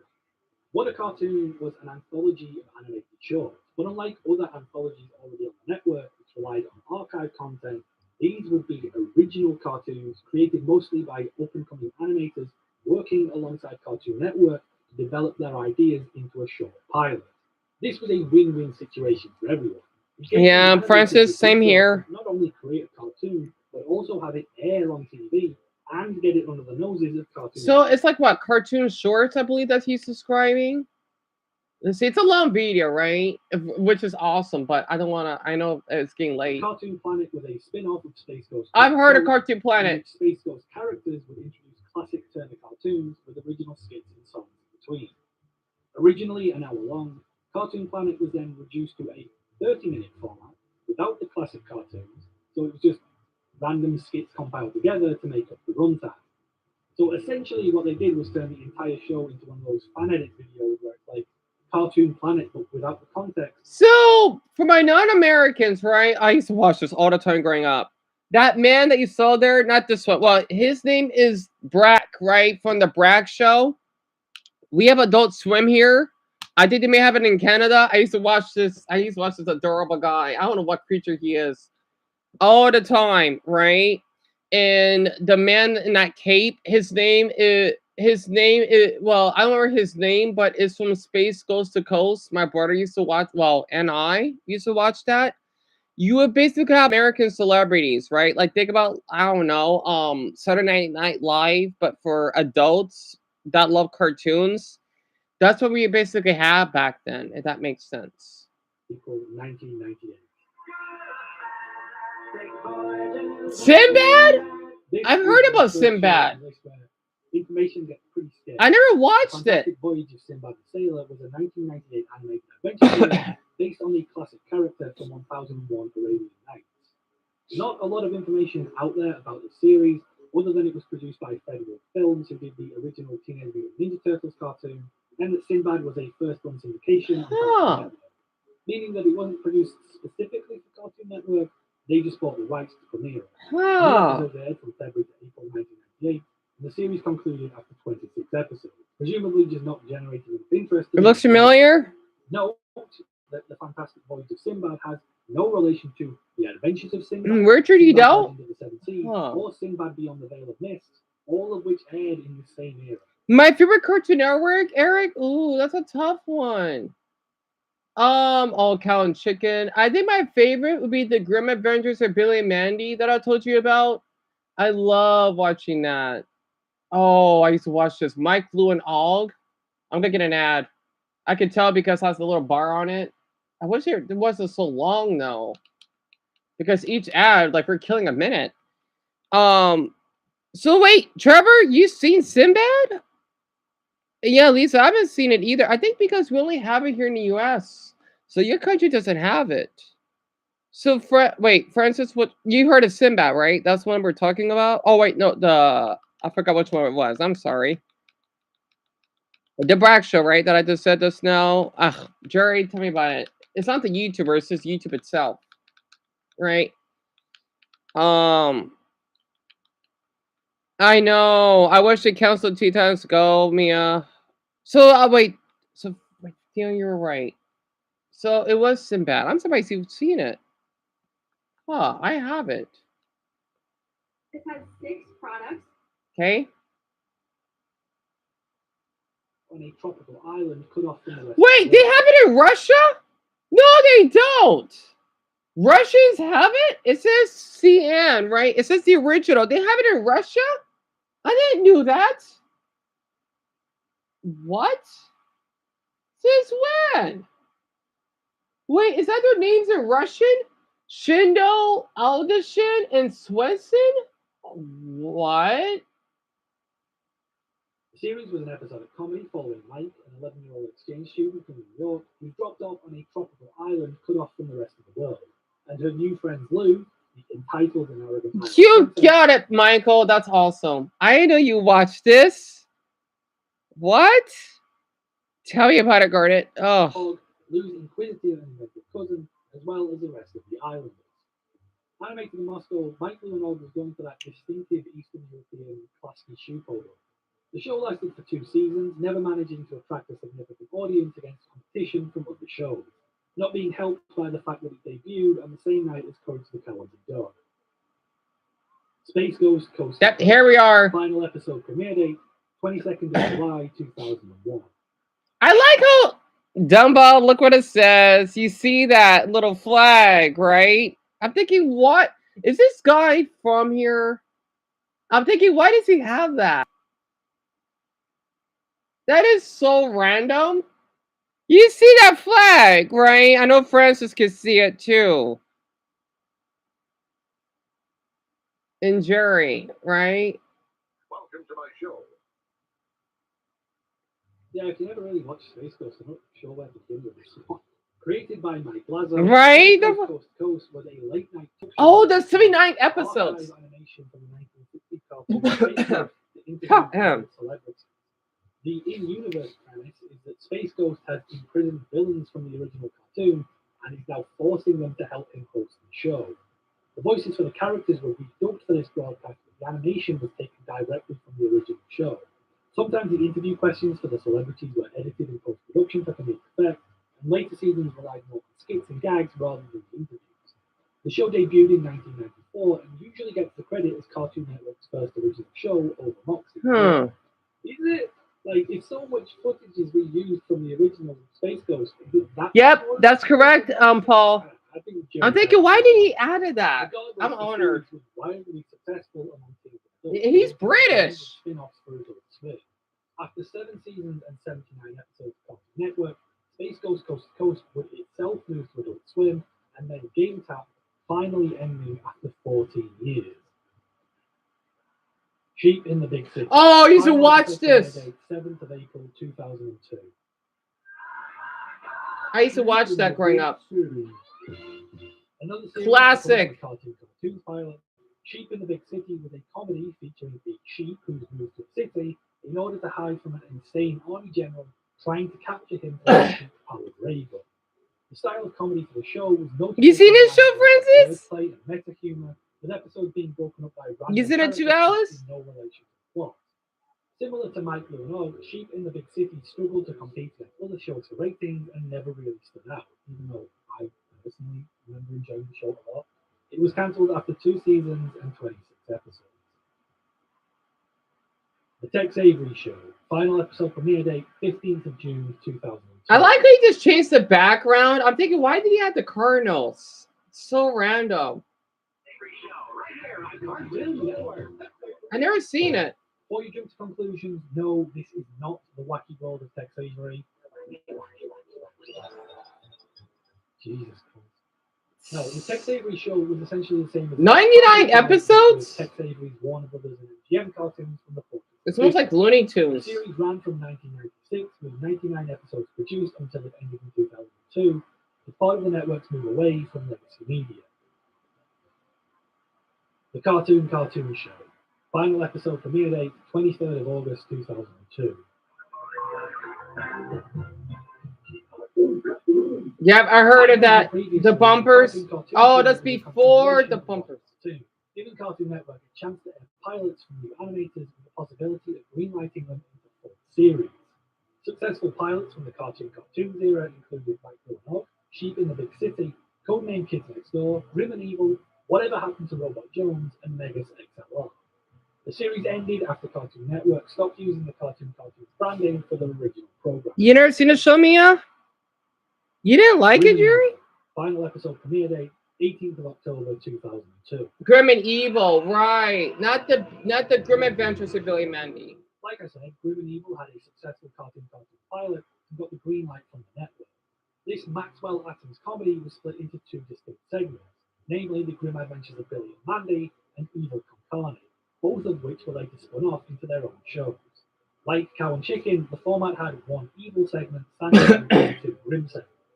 A second season of the show was produced and originally intended to air as season 2 of Grim and Evil, but Cartoon Network decided to split the shows mid-production. As a result, in the US, technically Grim and Evil only had 1 season of 13 episodes, right? 39 segments, before Grim and Evil other countries, season 2 of the show aired as originally intended. Huh.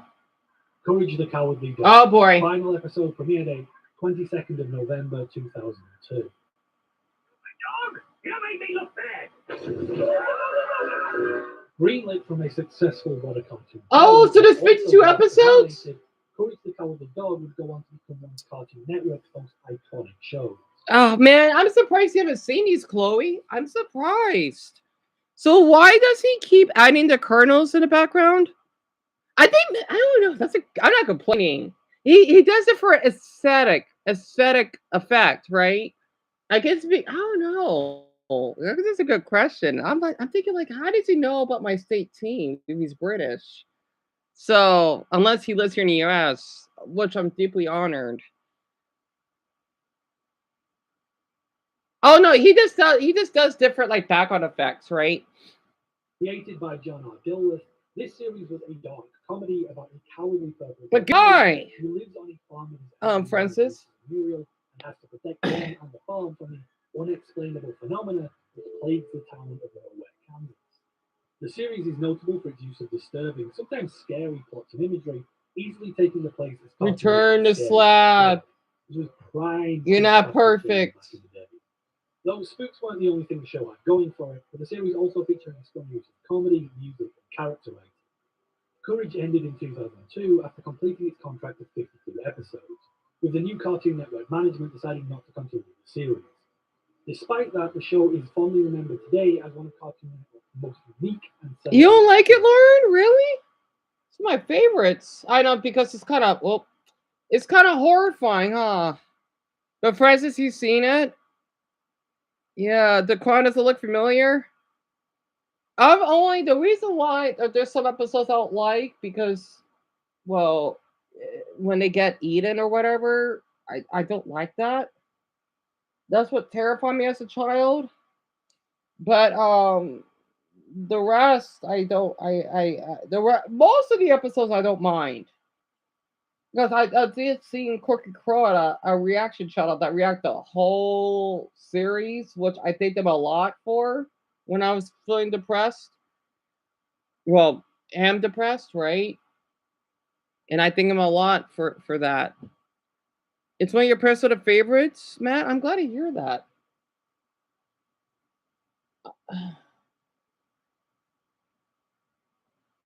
Okay, we got an hour left. Oh Canada.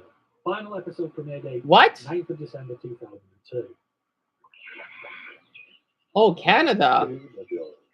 Oh Canada was an anthology of animated shorts from the National Film. Oh, Greg will love this. Canada. Airing late at night, the series focused more on adult animation, including one short that would later be developed into adult animated comedy, Bob and Margaret. The series ended when Cartoon Network let their contract with the National Film Board of Canada expire in 2002. As they already had Adult Swim to provide for adult animation by that point. Max Steel. Final episode premiere date 13th of December 2002. Max Steel. Max Steel was a CGI action series created by Mattel to promote their line of action figures. Series 1 and 2 of the show It's in Canada? Kids WB, but Cartoon Network And here? acquired the rights in 2001. Amelia, I hope you sleep well. After poor toy sales in the USA, Mattel decided not to continue the show. Late Night Black and White. Final premiere date 30th of December 2000. There's so many of these. Another late night anthology show, this time focusing on black and white cartoons, including Popeye? and Fleischer shows. The series ran for 9 years between 1983 and 2002. It was eventually removed due to changes in programming brought about by the launch of Adult Swim. Pacola. Final episode premiere date 27th of May 2003. Pacola? Where is this? This is not American. Or is it? Canadian Japanese CGI. Wait. So Mason, you know what this is? Okay, so Paul went to bed. And Mia, I'm sorry, I know we're going so fast. I forgot which one that you've seen. I think Mason, maybe he hasn't seen it. And this is 2003. So you're a baby at the time. Japanese children. acquired by Cartoon The Network cola? and sold in the US. The show follows Pecola, a cute penguin who lives in cute town with other cute Pecola? penguins, and the trouble he runs into by enthusiastically trying to help Right, him. Francis? I'm not 100% Oh, sure Popeye, what Popeye. Right, Jerry. Yeah, I'm a Popeye fan. it ended, but it got 26 episodes over 2 seasons. With it being a Canada-Japan production, it probably needed both sides Japanese to sign on to Canadian? the episodes, and for whatever reason, one or both decided it You wasn't haven't worth seen continuing it? Funny the series. face. Oh. Yeah, I had a feeling. Final episode premiere date, 5th of I July, never heard of it. 2003. Sitting Ducks?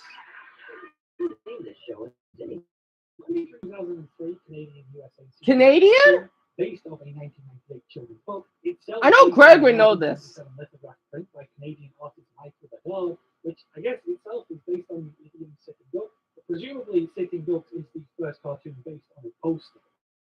I'm not going to fact check that. I'm just quite satisfied that is the case. Okay, The Joseph show had to go to follows Bill sleep. Duck and his best friend Aldo the alligator and their comedic misadventures in Ducktown. Yep, cute animals in Cute Town, not ducks in Ducktown. These aren't exactly the most. Wait, let me check the poll. Like Yeah, Sitting Eric, Ducks I think he also probably ran 26 did. episodes over 2 seasons. There's probably no great reason as to why it ended. It just fulfilled its contract. So, half of you are foreigners? And then a handful amount of you are American, and then only 5% of you, which is what, only like the 2 of you, I guess, that are your first time here. But 12% of you are foreigners that live here in the US. I'm surprised half of you are foreigners. It wasn't successful enough to warrant continuation. The Popeye Show. Final episode premiered Did I not 20th of July 2003. Did I not see this? Nope, I haven't. The Popeye Show was an anthology series featuring classic episodes of, you guessed it, The Brothers Grunt. The what? Not obviously Popeye, mostly black and white cartoons from the 30s and 40s. Right. Like the Bob Clampett and Tex Avery shows, the Popeye Show featured interesting facts about each episode being showcased. Oh. A number of Popeye shorts were omitted during its broadcast due to being deemed inappropriate at the time. Right. In total, 45 episodes comprising 135 shorts were aired. So other countries don't have Popeye, but we do? You tell me other countries haven't watched Popeye? That's nuts. So Daquan and Francis, you love Popeye like I do, a high 3 or high 5 by 2. The curse version of, oh man, I heard that name a long time. Toontown. I never got the chance to play it on the PC. Whatever happened to Robot Joe? One of my favorites. Final episode premiere date, 14th of November 2003. So I was barely Eric's age when this ended. Robot Jones. Robot attending a stereotypical 1980s high school. 1980s? I thought it was 1970s. Well, that's when it took place, when this was animated, right? But this came out in 2002. I watched every single episode. I did. An observing experience in human teenage life. Whatever happened to Robot Jones was greenlit after a successful cartoon pilot. The show had a unique throwback art style to 70s and 80s cartoons. Yep. And used classic animation techniques, which made the show feel older than it was.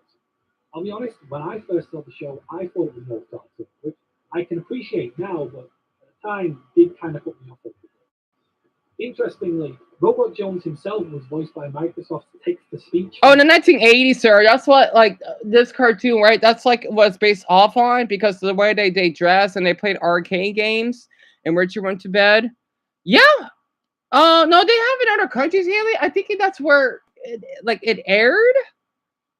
Season 1, the real voice actor was brought in for season 2 and went back to redub season 1, making the original version of those episodes more difficult to find.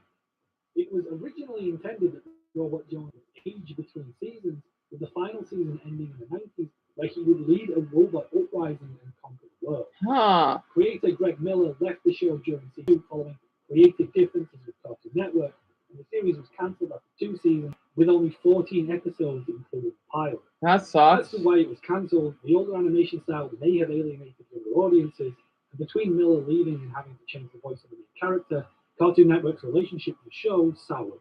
But the thing is, though, when I was Eric's age, I enjoyed this a lot. Weird. Oh boy. I gotta go to bed. Another show greenlit from a successful water cartoon. 78 and episodes. certainly one of the most notable. Dexter's Lab was Gendy Tartakovsky's first show on Cartoon Network, Yep. and one of the biggest successes of the platform. With 4 seasons and 78 episodes being produced between 1996 and 2003. The show featured the likes of Craig McCracken, Seth MacFarlane, Butch Hartman, Paul Rudy. Whoa, wait, what? With 4 seasons Hold and 78 on. episodes being produced between 1996 and 2003. I just a lot The to show around. featured the likes of Okay, Craig McCracken. so for my Americans, right? I did watch that Kid Cosmic.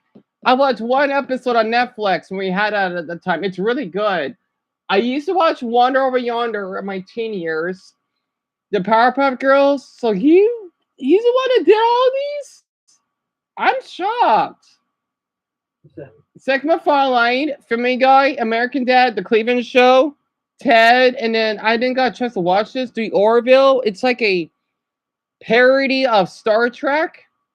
So that's for all of you that are curious, right? That's Seth MacFarlane. He doesn't really age. He's like I think he's like in his mid-40s. You don't want to talk about Butch Hartman. But he did the Fairy Odd Parents, Danny Phantom. I watched these two growing up. Tough Puppy, I wasn't really a fan though. And then this one that you see here, Buns is a Beast, right? I used to love watching this. Yeah, it's not on cartoon. It's not on Nickelodeon anymore. I watched I think half of the episodes. I used to do a couple of reactions. I was the only one that was doing it at the time because no one else on YouTube. If my channel was still up, I would be the only one sharing episodes of it. But it would be like lost media. But oh well, you don't want to know much about Oh, Francis, you don't want to know.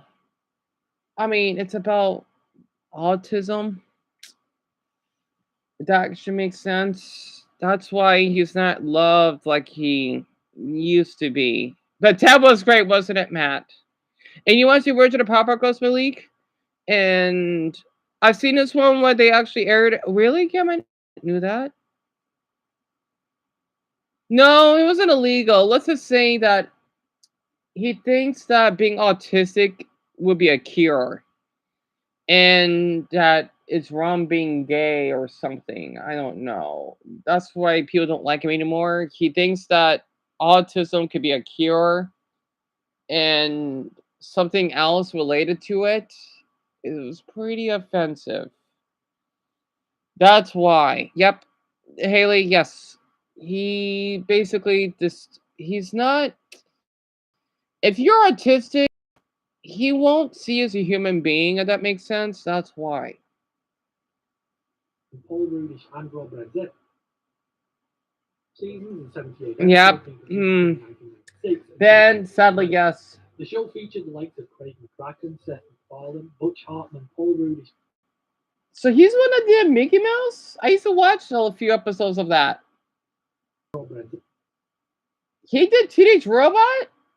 Seriously? All working on the show before finding their own success elsewhere. The series I don't know, Malik. I have no idea. Dexter and his clashes in his secret laboratory with his intrusive older sister Dee Dee. It's a little hard to explain. Earlier episodes also featured unrelated segments for Dial M for Monkey and the Super Friends. Yep. Tartakovsky was burned out on showrunning and ended the series after season 2 with the TV film Ego Trip. Then moving on to help his friend and collaborator Craig McCracken develop his new show, The Powerpuff Girls. Cartoon Network went on to produce seasons 3 and 4 of Dexter's Lab, replacing Tartakovsky with Chris Savino and redesigning the show's art style. Oh, really? So Chris Savino was part of the new Powerpuff Girls remake? And Ben, thank you for being here. Honestly, it's my pleasure. Developed his new show, The Powerpuff Girls. Cartoon Network went on to produce seasons 3 and 4 of Dexter's Lab, replacing Tartakovsky with Chris Savino and redesigning the show's art style. General agreement among the fans that the show dropped off following Gendy's departure, but the show was still popular enough to last 78 episodes or 216 segments, depending which way you count it. Also, because I don't think I'll get another chance to mention this, Marco Iwamatsu, the voice of Aku and Uncle Iroh, did the ending voiceover for the credits, which is just some Cool cartoon trivia I get to share. Enter at your own peril. What? Tour where impossible things may happen that the world's never seen before. I knew that. Really? Toonheads. Final episode premiere date, 23rd of November. Toonheads. 2003. First true cartoon star.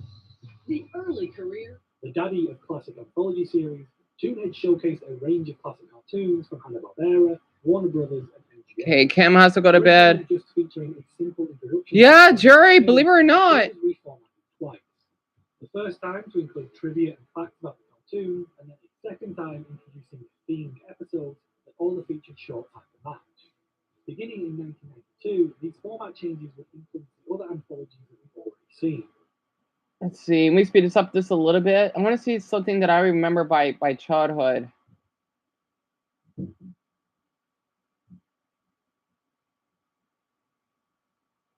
Is that Johnny Bravo? Fortunately, wouldn't find Oh, I used to watch that. in Europe once it went stateside and was dropped after its first season. Wait, what? Hold on. Wait, was that the Justice League? That's the Justice League. Okay, let me share this then. Justice League. Final episode premiere date, 29th of May 2004.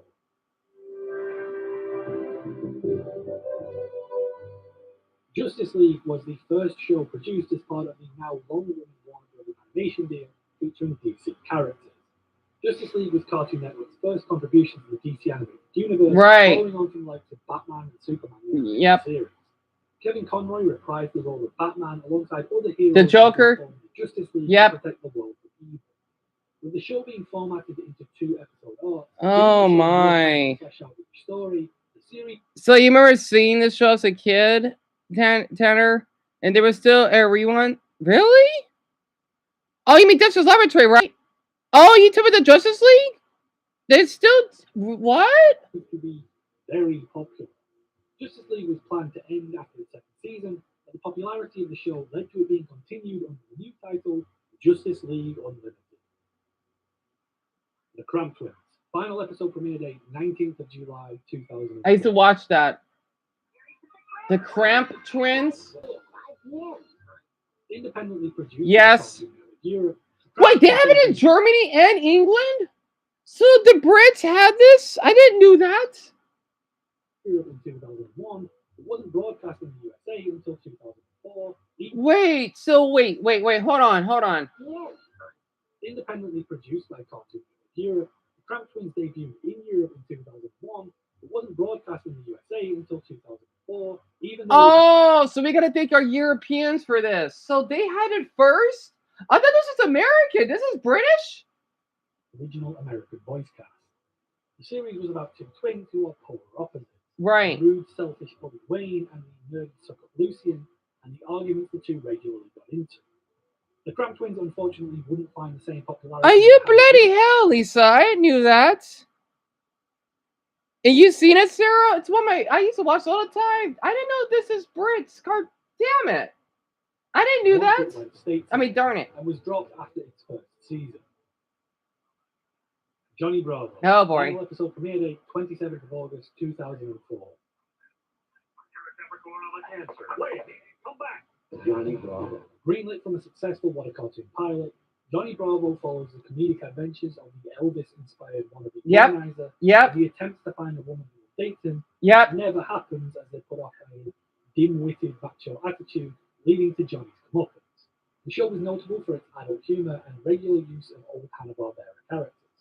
Notably, Butch Hartman and Seth MacFarlane both worked on the show. Despite the series' now classic status, it had a troubled production, leading to... You married Johnny's Bubba Tanner? Yeah, me either, Garnet. Original series creator Van Particle left the show after season 1, with Kirk Tingblad taking over production on seasons 2 and 3, and focusing more on slapstick elements of cartoon violence. Van Particle returned to the show for season 4, and returned the series to... So, Jerry, you're a fan? ...receiving morality lessons that were consequences of action. The show ended after 4 seasons, with 65 episodes, or 179 segments. Oh, we got another ad. Sorry, everyone. We got what? Well, for most of you, 40 minutes. Your brother or your whoever the heck that loser is, dumbbell. That's how I see it. That's how I see him. He like watching this. Mm. I hope that you. I hope that you enjoyed. Well, not with him, but like by yourself. I hope you enjoyed watching it. I'm getting a little bit hungry. So while I'm gonna have to microwave some chicken nuggets. Well, while we wait for these ads, I'll just put some chicken nuggets in the microwave. I think my brother might be getting ready for work.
I heard that.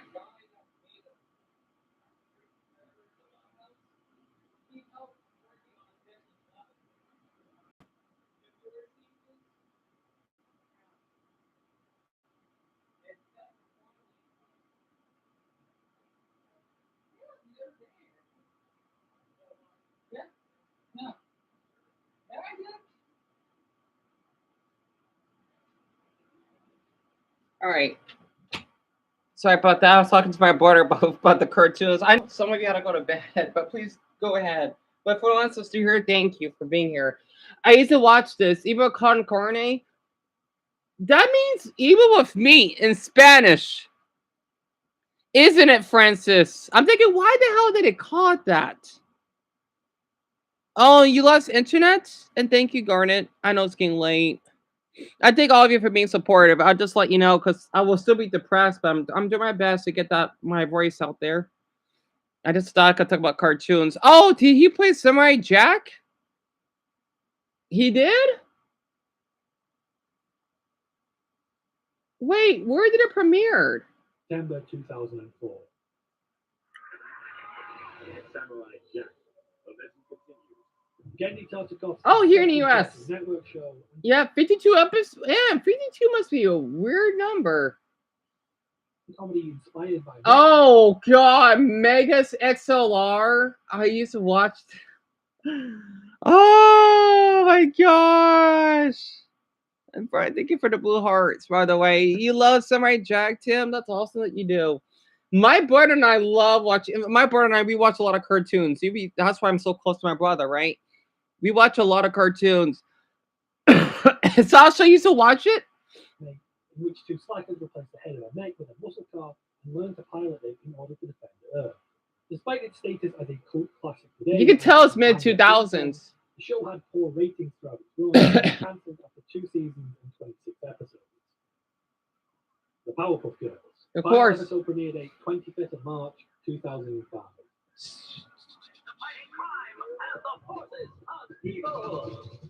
Another classic coming from a watercolor. 78 episodes? The Powerpuff Girls was created by Craig McCracken and centered around 3 artificially created superpowered sisters living with their father. Blossom, Bubbles, Buttercup, Ham.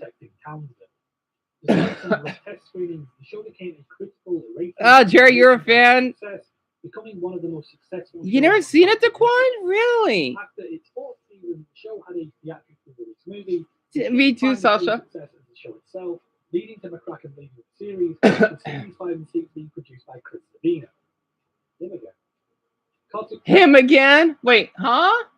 Which didn't find the same success as the show itself, leading to McCracken leaving the series, with seasons 5 and 6 being produced by Chris Savino. Him again. I know he was Cartoon part of Network this. offered a 7th season to Savino and McCracken, but they both turned it down, feeling that the show should finish. It ended with 6 seasons and 78 episodes, making up 136 segments. Since then, it received specials in 2009 and 2014, and a reboot series in 2016. The reboot sucks, by the way. I don't like it. I'm not a fan. I watched like half of the episodes. I didn't like it as much. Though McCracken was only involved in the 2009 special. Powerpuff Girls also bizarrely received an entirely separate anime spin-off in 2006. Mason, did you see this? I'm thinking Japan had this. Powerpuff Girls Z, which isn't a Mandela effect or anything. It was real, and it got 52 episodes. Seriously? Star Wars Clone Wars. Oh, Darren will love this if he was here right now. Mayday 26th of March 2000. Oh, tell me about it, Mia. It is really bad. Star Wars Clone Wars. Star Wars Clone Wars was Gendy Tartakovsky's third show with Cartoon Network, as well as the first Star Wars TV show to air since the 1980s. You hated Papa Ghost, Between episodes Sarah? 1 and 3 of the Star Wars prequels, the You Clone seen Wars that one, but it's been a series long gave fans time. their first look at future fan favorite bad guys, General Grievous and the Star Adventurers. I forgot the Clone Wars was around. What show is that? This preschool series. Oh. I used to watch this when I was Eric's age. I want to be honest with you. It's good. It's really good. I'm a huge Looney fan, right? I used to watch this when I was in my training pants, when I would wake up in the morning. Well, okay, when I was a little older. I was still wearing training pants at the time. Yeah, I was not as developed as other kids my age, right? Because I used to have bowel problems and, of course, being autistic, if that helps. I used to watch Baby Looney Tunes. So premiere date 20th of April 2000. It's not bad, though. Baby Looney Tunes. This preschool series featured infant versions of classic Looney Tunes characters. The show originally aired on Kids WB. You forgot about this, Willie? You remember this, buddy? New episodes for 4 You seasons did watch in this, Willie? 2002 and 2005. So at least my younger viewers, you can relate, right? And this covers someone that was, what, an 11-year-old that watched that? Oh, boy.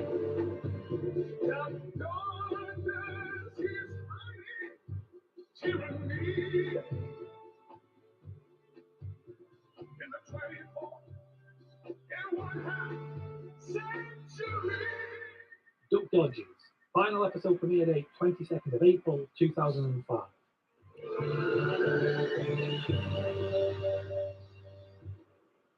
I used to watch that. This sci-fi comedy starred So good. So good. So, Jumbo, you watched it? Baby Looney Tunes? Humor, parodies, and cultural references, as well as a theme song. So, basically, Doug Dodgers, right? You think about Daffy Duck. He had his own spin-off, right? And, of course, he had Porky Pig. I used to watch it all the time growing up. It's really good.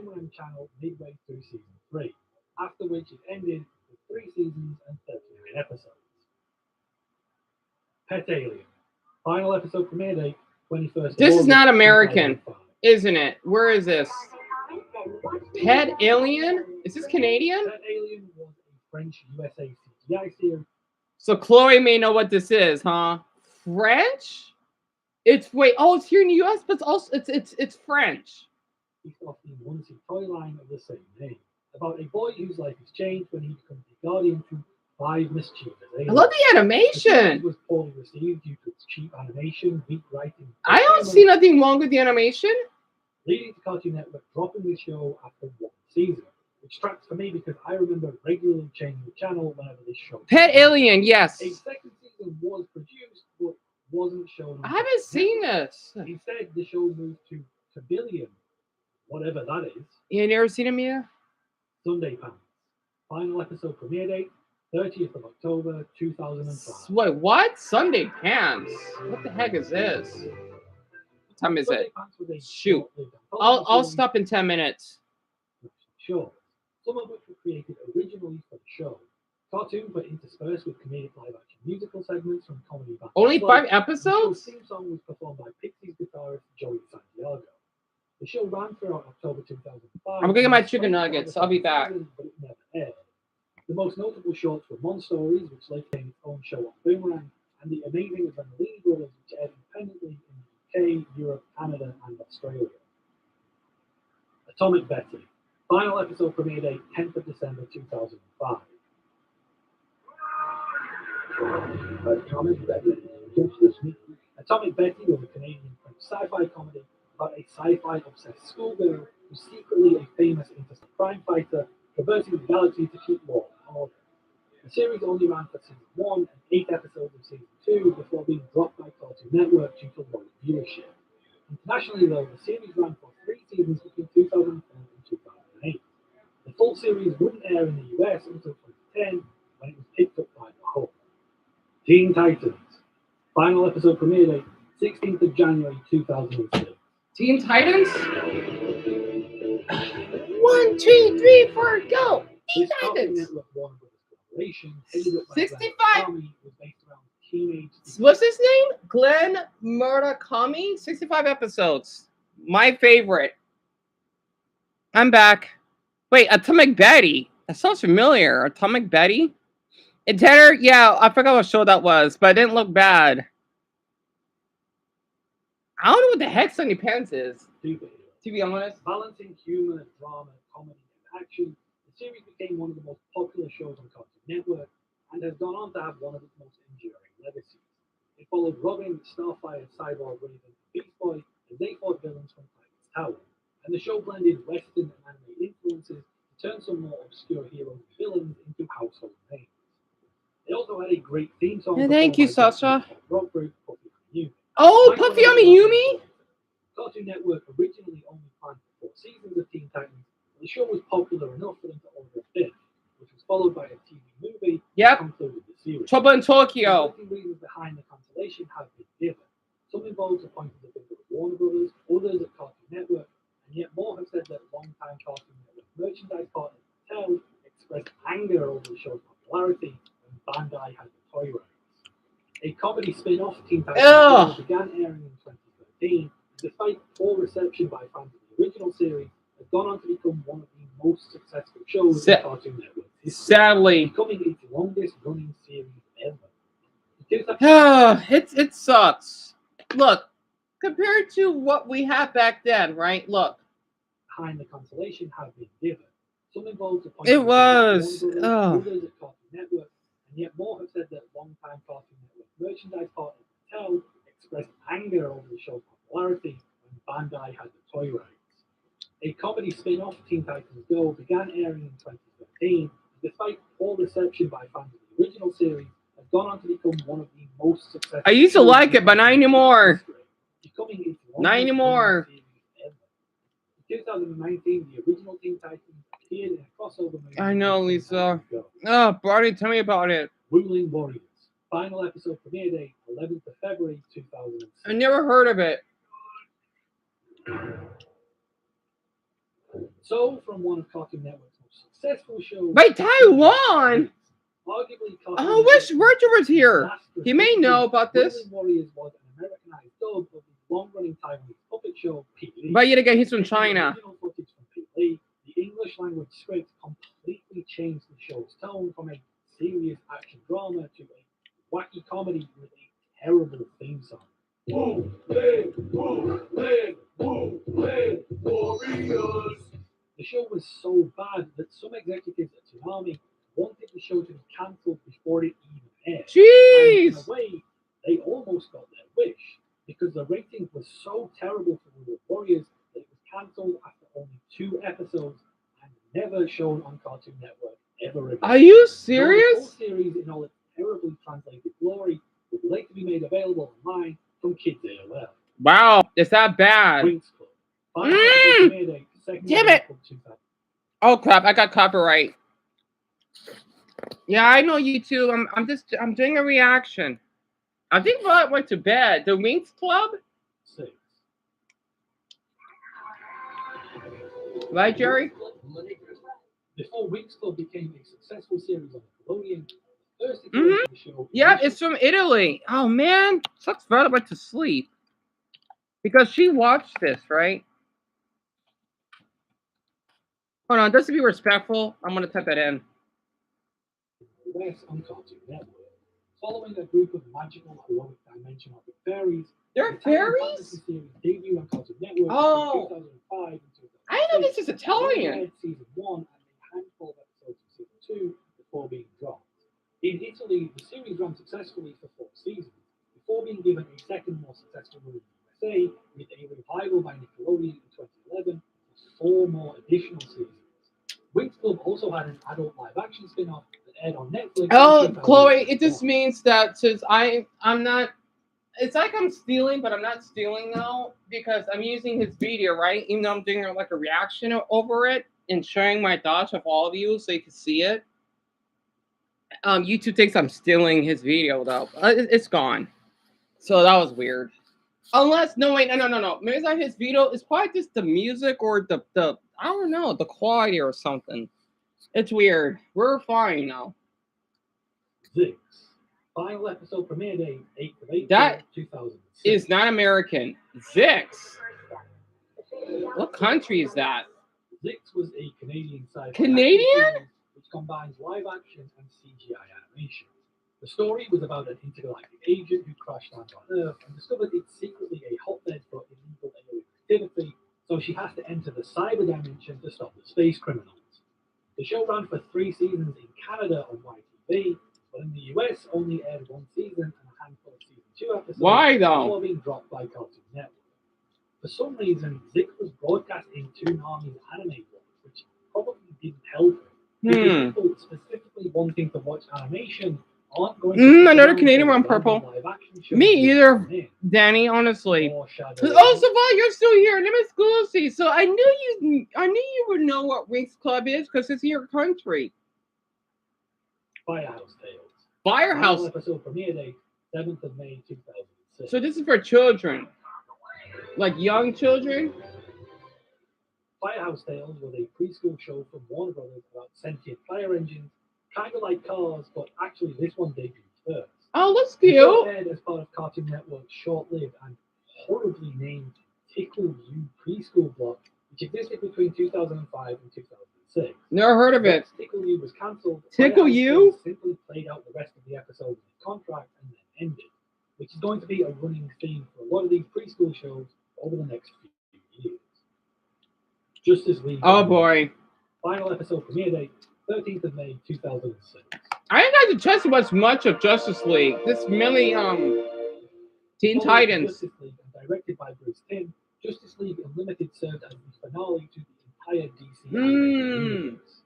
Continuing the adventures of DC's most celebrated heroes. There are kids? Broadened the scope of the original show into exploring more varied aspects of the DC universe beyond just the stories of the main characters. Like Justice League, Unlimited was only planned for 2 seasons, but its success led to it continuing. Cartoon Network ordered a 3rd and final season, and the series concluded after 3 seasons and 39 episodes. Gordon the Garden Gnome, 29th of May 2006. Never heard of it. This can't be American. Maybe Canadian. Gordon the Garden Gnome was a UK preschool series. Oh, it's British? Teaching children about gardening, voiced by British gardening show presenter And Aussie. Titchmarsh, who I knew a distant relative of growing up. Yep, he's British. I could hear it. 52 He made it. in the UK, and they all aired on Cartoon Network as part of the Tickle You block. The show never had reruns in the US after the final episode due to Tickle You's cancellation. Hi Hi Puffy and Yumi. Final episode premiere date 27th of June 2006. Mason, please tell me you watched this. I bet almost any Japanese person knows who they are. Well, a lot of them, right? Because if they're known here in the US. Hi Hi. It's British, Matt. Final episode premiere date 27th. It looks like Teen Titans, Oda.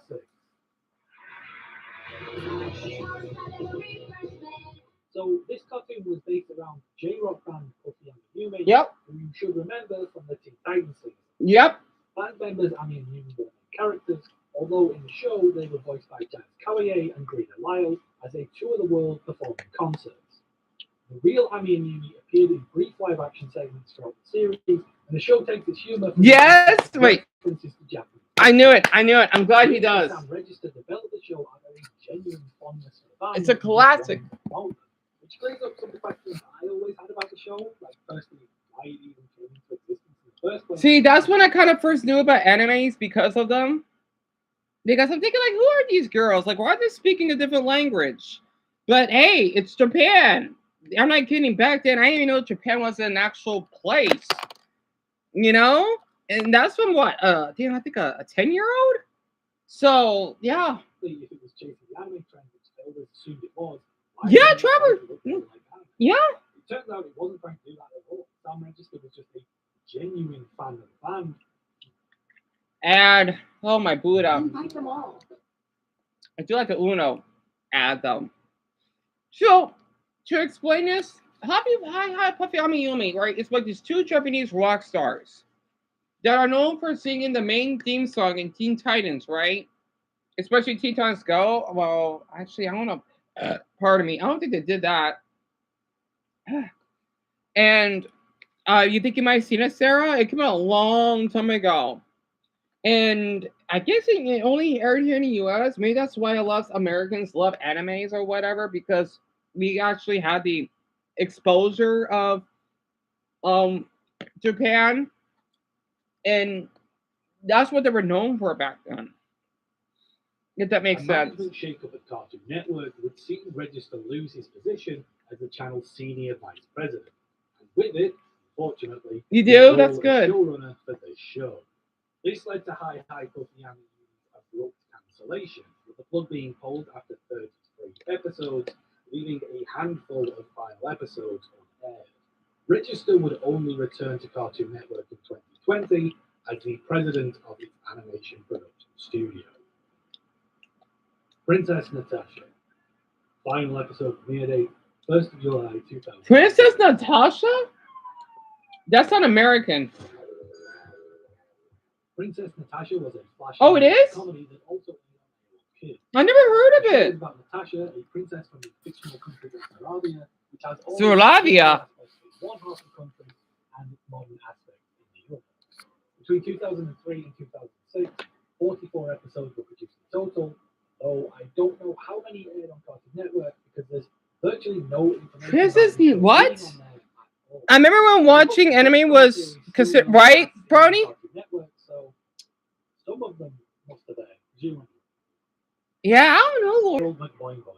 Final episode premiere date, 18th of August 2006. Never heard of it. And this one. And this one. Gerald McBoing It's Canadian? in co-production based on the animated show from the 1950s and aimed at preschool audiences. Really? It aired as part of the Tickle You block and ended after one season and 13 episodes following Tickle You's cancellation. Dragon Hunters. Final episode premiere date, 6th of September 2006. Never heard of it. Dragon Hunters was a French adventure series Yeah. about a pair of down on earth dragon hunters trying to make ends meet in a fantasy setting of floating islands. It's French? The series had a really catchy theme song by Post Canadian French? and was notable for having some more graphic and Or suggestive French subject Canadian? matter that was acceptable in France but potentially controversial in the US. Why? Unfortunately, these more mature themes led to the series having a patchy release schedule, with some episodes being left out, and the show sometimes going months without new episodes. Cartoon Network only aired the first season in the US, though the show did get a season 2 in France, as well as a Yep. theatrically released movie. It's Daniel, so it's from France, right? In Canada, but they didn't air it here in the US because it's controversial.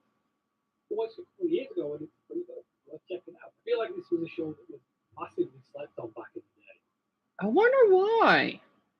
Oh, Team Galaxy. wait, no, never mind. Final episode premiere date, This is 2nd this is December Canadian. 2006. I can tell the animation is Canadian. It's definitely Canadian. It's like Total Spy. Team Galaxy was about a class of teenagers. Wait, this is in France, Italy, and Canada. I can tell this is Canadian because the way they're animated. Canadians have these really awesome cartoon. I grew up with Totally Spies. Some interstellar peacekeepers. Very clearly taking influence from anime and film style, this series is from the same studio that created Total Spies. And Yep. is mostly 2D animated, with use CGI for the space. Ah. Cartoon Network allegedly paid around $17 million for the rights to the 52-episode series, but dropped it after just 13, suggesting that Right, Alice? I love Canada a lot. Greg would be surprised. The Life and Times of Juniper Lee. I used to watch Final that. episode premiere date 15th of December 2006. Right after I turn 11. Juniper Lee? Cartoon Network original The Life and Times of Juniper Lee. Classic. An action comedy about a girl granted superhuman abilities to keep the balance between magical forces in her hometown. The Classic. show was cancelled after 40 Oh, yeah, me too, Brian. seasons, with the final season ending with a cliffhanger in which one of Juniper's friends discovers her secret powers. This would suggest that creator Jim Winnick intended the series to go on for at least Oh, Eric, you feel tired? That's okay. If you want to go to bed, you can. It was so nice talking to you today. And thank you so much for being so sweet. I'll be better. Don't worry, and I hope you get better too. Given the inconsistent airtimes for the episodes and the final 2 episodes only ever being shown online, Cartoon Network clearly had no interest in continuing the show. Despite that, though, The Life and Times of Juniper Lee garnered a dedicated fan base who hope to see Juniper's story get a proper conclusion one day. Crypto the Super final. I used to watch that. Crypto the Super Dog. Superman's dog, right? And you drew a cat? Oh, yeah, you did the one about the pussycat, right? That's awesome, Eric. Oh, that's awesome. You remember, like, definitely hang up in your room or hang up in the kitchen so you won't lose it. And if you ever do any drawings, ask your dad if he can give you a folder so that you don't lose them. I do that too because I have a folder and I put my drawings in it, my other papers, so I won't have to lose them. And Lisa, yes, Crypto the Super Dog. I used to watch this when I was a little older than Eric. 15th of December 2006. So I was what, 9 or 10 with this app? Was it? The Warner Brothers comedy series. I was 10. Superman's best friend, the superpowered canine crusade. Yep. Crypto Yep. takes on the animal sidekicks of various DC villains and saves the day. It's good. I admit, I quite like the retro 1960s Hanna-Barbera art style. Me too. The show ran for 2 seasons and 39 episodes, though season 2 only had half the episode count of season 1, suggesting the decision to end the show happened sometime before season 2 aired. Yoko Jakamoko Toto. What the heck? Episode premiere date, I don't know. I don't know. Yeah, this is not American. Interesting. The show happened sometime So you used to watch it, Daniel? I didn't know that. And your siblings used to watch that too, Francis? Yoko Jakamoko Toto. Final episode premiere date, I don't know. Couldn't find anything. Probably 2006 or 2007. What is that? Yoko Jakamoko Toto was Is British? your UK preschool show about South American animals having adventures in nature. I can't find the date. Is that Crash Team Racing music? I could hear it. It's that little sewer music that I like. Probably sometime in 2007 as part of the review, so that's why it was cancelled. I have no idea. Peppa Pig. Of course. Final episode air date 1st of January 2007. I've never seen Peppa Pig, but I bet all of you have. Less obscure is the notoriously It's British. UK preschool show Peppa Pig, about a family of anthropomorphic pigs that has been airing continuously since 2004. In America, the show is most associated with Nick Jr., where it has aired for the last 12 years. But it's I've never seen it. on Cartoon Network. Is it that good? So, no, Brownie. No, I haven't seen Peppa Pig. Is it that good? Is it like as good as Bluey? I wish I did with my nephews and nieces, but I didn't. Every broadcast of the show since has used the original British voice track. Only season 1 aired on Cartoon Network and was dropped after Tiffany got cancelled. The show then moved to Noggin before moving against Junior and Nickelodeon in 2011. Seriously, Brian? That's On the 31st of insane. January 2007, the city of Boston, Massachusetts was brought to Oh, Brian, you're gonna love this. I gotta stop you right there. What about Boston? the long standstill. That morning, concerning electronic devices had been discovered in various locations around the city with no obvious explanation as to what they were or how they got there. The devices seemed to be clustered around high traffic areas and places key to the city's infrastructure. Concerned for public safety, authorities called in the bomb squad, and subsequently major freeways and entire sections of the city were locked down to prevent citizens from getting too close to what were at the time theorized to be improvised explosive devices.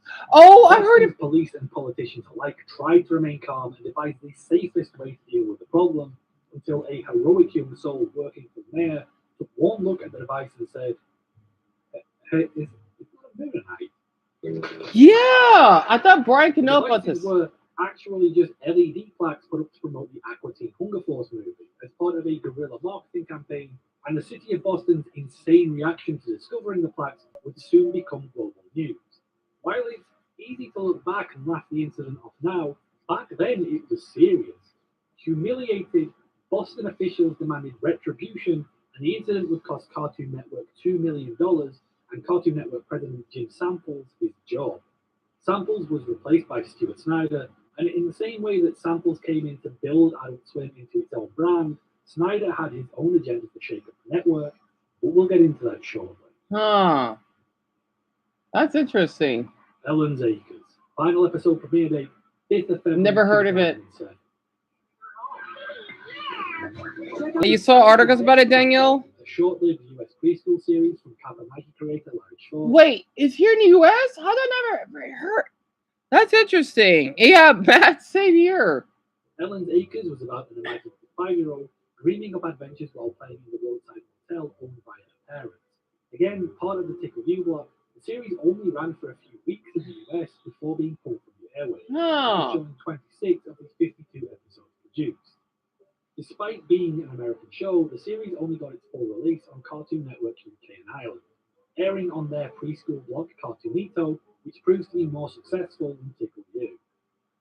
Harry and His Bucket Full of Dinosaurs. Never heard of it. Final episode premiere date, 26th of April 2007. Drive Fun Cars. Never heard of it.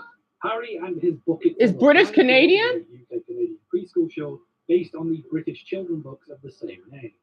The show is about 5-year-old Harry, who can enter the dino world by jumping into his toy bucket where his dinosaur toys come to life. Now the Oh. victim of the Tickle You cancellation, the Cartoon Network broadcast was cancelled after one season, though a second season did air in the UK and Canada. The Life and Times of Juniper Lee shorts. Final episode. This is premiere date, shorts? 14th of May 2007. I didn't know there's a shorts version. Okay, we give up. These were a series of 2-minute mini episodes following the characters of the show on super short comedic adventures. Only 6 shorts were ever made, and strangely, they only began. So it was okay, but the writing was dumb, Lisa. Oh, that sucks. And yeah, Francis, yeah, we could definitely tell based on what Lisa said. You don't like the animation, Trevor? Series have been cancelled. Also, just a heads up, between 2007 and 2008, Cartoon Network really experimented with this short spin-off format for a bunch of the shows. So while they are in this list, there really isn't that much to say about any of them. Right. Fantastic Four, World's Greatest Heroes. Final episode premiere date, 4th of July 2000. I don't remember them having a cartoon of this, but I like Fantastic Four. Co-production between Marvel and Cartoon Network Europe Studios. Oh, here, Canada and France. For World's Greatest Heroes was based off the famous team of superheroes from the Marvel comics. The US airing of this show was erratic from the get-go. The series had 26 episodes, but Cartoon Network only aired 12, often out of order and with months between new releases. The show stopped after the airing of its 12th episode, which was Superb, Brock. I could tell he's a big fan. So I don't know both of you are huge, big fans. Foster's Home for Imaginary Friends show. Oh, boring. Final episode premiere date, 7th of August 2007. Sorry. Don't you worry, we'll be They have This show shorts? aired between seasons 4 and 5 of the main show, expanding on the antics of the Imaginary Friends. What? In total, 18 shorts were produced. What? Squirrel Boy. Oh, episode God. premiere date, 27th of September 2007. Yeah, I used to watch that. J. Squirrel just set the It's not bar. that bad though. Cartoon Network original comedy Squirrel Boy from Duckman creator Everett Peck was about a boy named Andy and his delusional anthropomorphic pet squirrel, Rodney, who always seemed to have a bizarre plan to get rich quick. The show ran for 2 seasons and 26 episodes between 2006 and 2007, and unfortunately never really stood out among competing cartoons, which is why Cartoon Network likely didn't continue. Animated sitcoms like Squirrel Boy, Camp Lazlo, Wait, and My Chloe used to watch that? all seem to be competing. Okay, Eric. Holy Sweeple, thank you so much for being here today. And definitely tell your dad that you draw an adorable cat. Wait, pussycat, right? If I got that right. I remember you said you watched. Yep. SpongeBob. Brother, I'm glad you got that memory. The Grim Adventures of Billy Mandy. Final episode premiere date 9th of November 2007. Yep, it did last it for a while. The other spin-off to Grim Evil, The Grim Adventures of Billy and Mandy, was about 2 friends who defeat the Grim Reaper in a wager, forcing him. Oh, you asked what it was? Oh, gotcha. Yeah, that's right, because you don't have it here, huh? I mean, you don't have it in your country. Become their best friend. Typical of Maxwell Atom shows, the series was noted for its offbeat, bizarre, and sometimes dark humor. Billy and Mandy was the series Atom's chose to continue after being given the choice between this and Evil Concarne by Cartoon Network, and it seems like he made the right choice. The series became a hit, airing 6 seasons and 3 TV movies to high ratings after breaking off from Grim and Evil. And this is where things get a little bit spicy, because after Billy and Mandy's finale, an Underfist spin-off was in the works about Hostel Gardo. The Cartoon Network executive and future president right, Molly. apparently hated the cruder aspects of Maxwell's humor so much that he fired him for ruining the reputation of Cartoon Network, despite the success of the shows he created. Code Lyoko. Oh boy. Episode premiere date, oh boy. 17th of November, I used to watch this. 2007. So this is Code Lyoko. Code Lyoko is a French forehead-inspired sci-fi action series using 2D and 3D forehead animation about 4 heads who must travel to the forehead dimension. Darn it! We got another ad. Hold on. Oh, Sasha, it was one of my favorites growing up. I used to play it on the PC. I know it's getting late. Oh, growing up. Well, before Cartoon Network would change, because my teacher would allow me to play it right after school for, let's just say, half hour or something, since I was always in good behavior. And boy, they really removed a lot of Cartoon Network shows. Zelda, I'm a little surprised. That's interesting. I'm thinking like you have never seen any of these. Like, I wonder what cartoons you have. Lyoko is a French anime inspired. The funny thing is, okay, this is from Chloe. So Chloe, she would know about this, right? This is French, but hey, Greg, you may know what the show this is, right? This did air in France, but we basically had it here in the US. So I'm thinking that, well, because that's where it's made from, right? I think. The series using 2D and 3D animation about teenagers who must travel to the Lyoko digital realm to stop an evil computer virus. The series I used to watch this. Episodes over its run, of which 88 aired on Cartoon Network in the US. You never see Claude Lamont. Oh, Sacre Bleu. You have not seen it? Really? It's good. The finale aired in France before it aired in America. The missing episodes were available on Cartoon Network's online video service, but this was poorly advertised, so many fans never knew that these episodes existed or were available. The reason given for dropping the show was simply a lack of support from executives, which seems odd, seeing as they let it run for 88 episodes. Little Robots.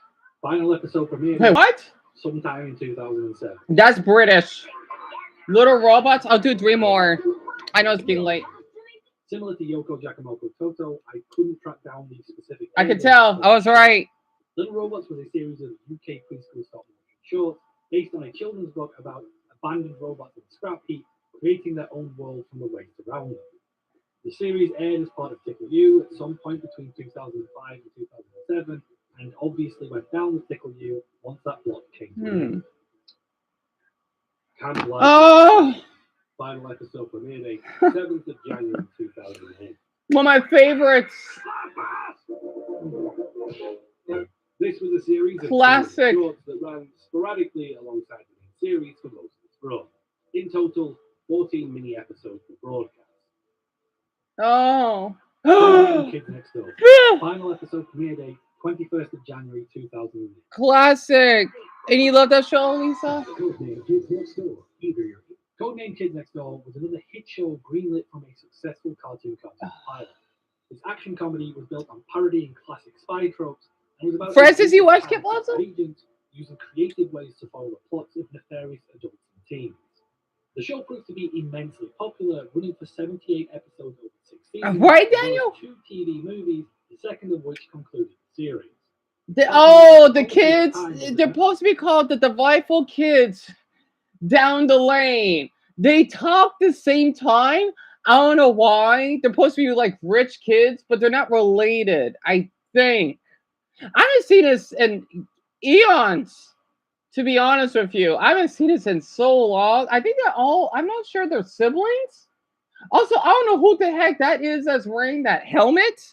I haven't seen this in eons. Alice, thank you for being here, hon. The policy at the time was that no show should exceed 6 seasons in order to keep things fresh, and so KND simply ended once it hit that milestone. Series creator Mr. Warburton did have plans for a sequel titled Galactic Kids Next Door, but Cartoon Network passed on. All right, one more.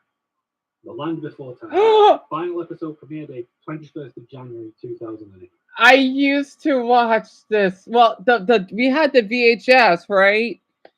Oh my, oh god, I used to watch that, and I hope you sleep well, Violet. The Land Before Time.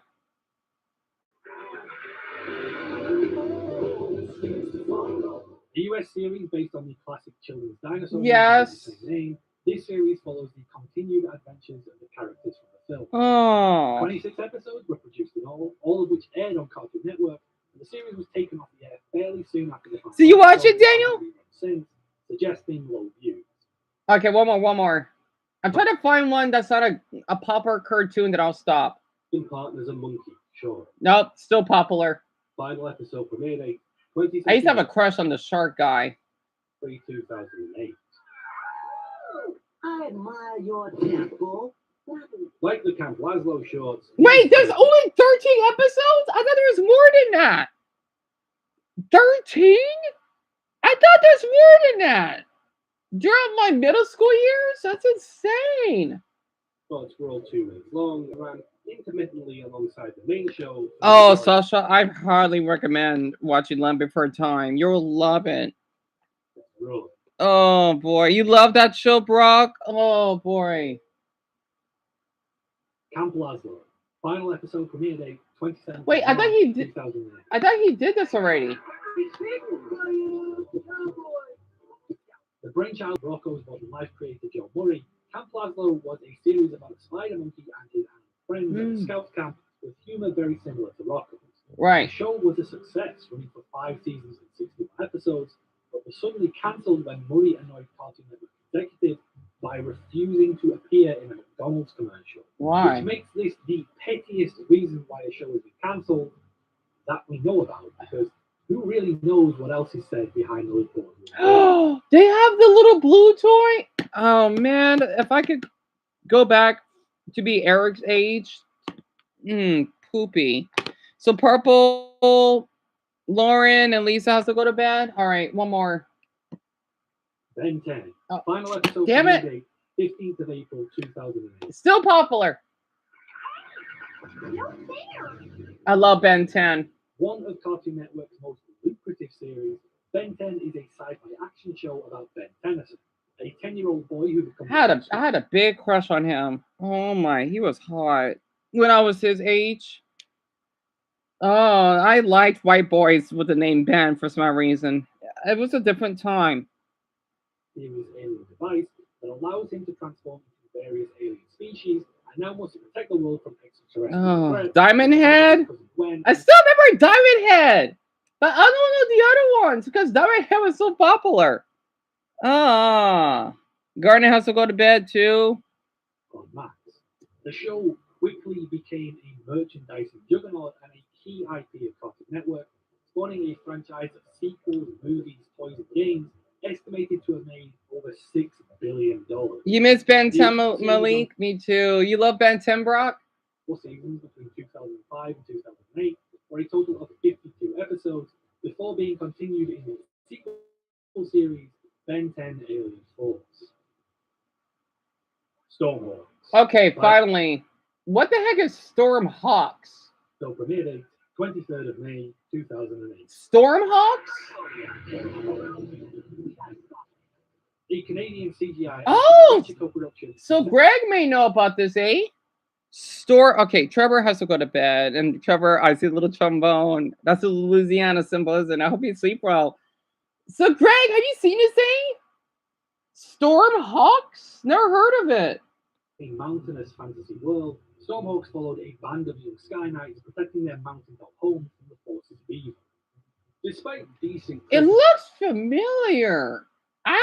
That guy looked familiar. production set in a mountainous fantasy world, Stormhawks followed a band of young Sky Knights protecting their And I hope you see mountaintop Brother home from the Quan. forces You of evil. have? Despite decent critical reception, Cartoon Network only aired the show's first season of 26 episodes, due to middling ratings and toy sales. A second season of the show was produced in Canada, but wouldn't air in the US until it was picked up by Disney XD in 2011. Really? It unfortunately also got caught up in the push for more live action, and may have had a better chance were it not for Cien Rio, which is sadly a case for a lot of shows in this era. Okay, Matt has to go to bed. This series occupies the same mental real estate as Dragonfly. Those are two separate things, just to clarify for anyone else who needed that. All right, I'll stop here. We still got, what, 20 minutes left? So I'll say the rest of it tomorrow. Huh, so Stormhawks is Canadian. There was other Canadian cartoons on there, Greg, but your son was here. So of course, he wouldn't know about them. But you know what? I'll show American Dad very quick. Okay, so Tanner has to go to bed. Okay. This is the much. Well, I know the rest of you, you'll be up with me for what, the next 20 minutes? Real actor, I'm not. I was jealous because I never get the cool parts in undercover missions. How did you get to be so good? I had a great teacher. You should look him up. Tell him I sent you. Erwin Byer Jr., acting coach. This is you, isn't it? I'm going to get down there and it's going to be you. Strong possibility. Now, Francine. Everybody knows it's Roger.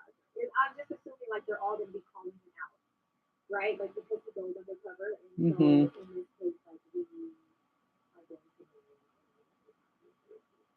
Yeah. When we get there, this guy's gonna be me. I want to be clear about that. This persona and I are different, but I am him.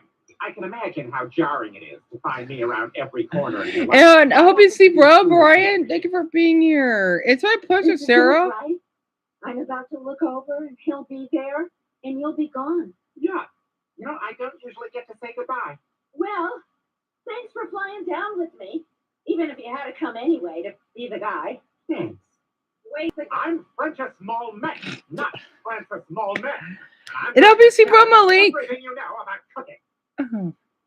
What is her thing with cooking? What is her need to cook? What is it? Like, sometimes she doesn't care if she's always in a cooking class. You guys have told me that she was adopted by an Asian family. Yes. An Asian sister, but it Yes. answered none of my questions. Someone was like, so that answers where she's from. It's like, telling me she was adopted by an Asian family, she's an Asian sister, does not, in fact, tell me where Francine Smith is from, guy. She's from Langley Falls, I believe. Yep. Like, what? She did all this traveling, she went all this way to learn how to cook in the wilderness with Roger. It's a little complicated. Roger, please. I'm going to challenge everything you know about cooking. Goodbye. Bye. All right. That's enough turning around. How did he? I I don't. this place as much as I do, Roger. Hey, Molly. Okay. Oh, because every time she turns around, he has to go back to the. I'm so glad you love this place as much as I do, Roger. Hey, Molly. Okay. Hi, Raji. So good to see you. It's the fills me with such light to see you, Molly. Please. Roger, have you been coming here without me? Have I? Welcome back, everyone. Namaste. And Daniel, I hope you sleep well. Oh, hell no! I didn't even thought about the fact that she said hi. And the lady said, So basically, the point of this, right? Roger has a lot of personas because if he's an alien, well, it says he is an alien, right? People cannot know about his identity because Stan and Roger made a promise of that, right? When Stan first adopted him, because the CIA wanted to basically kill him, using him as an experiment.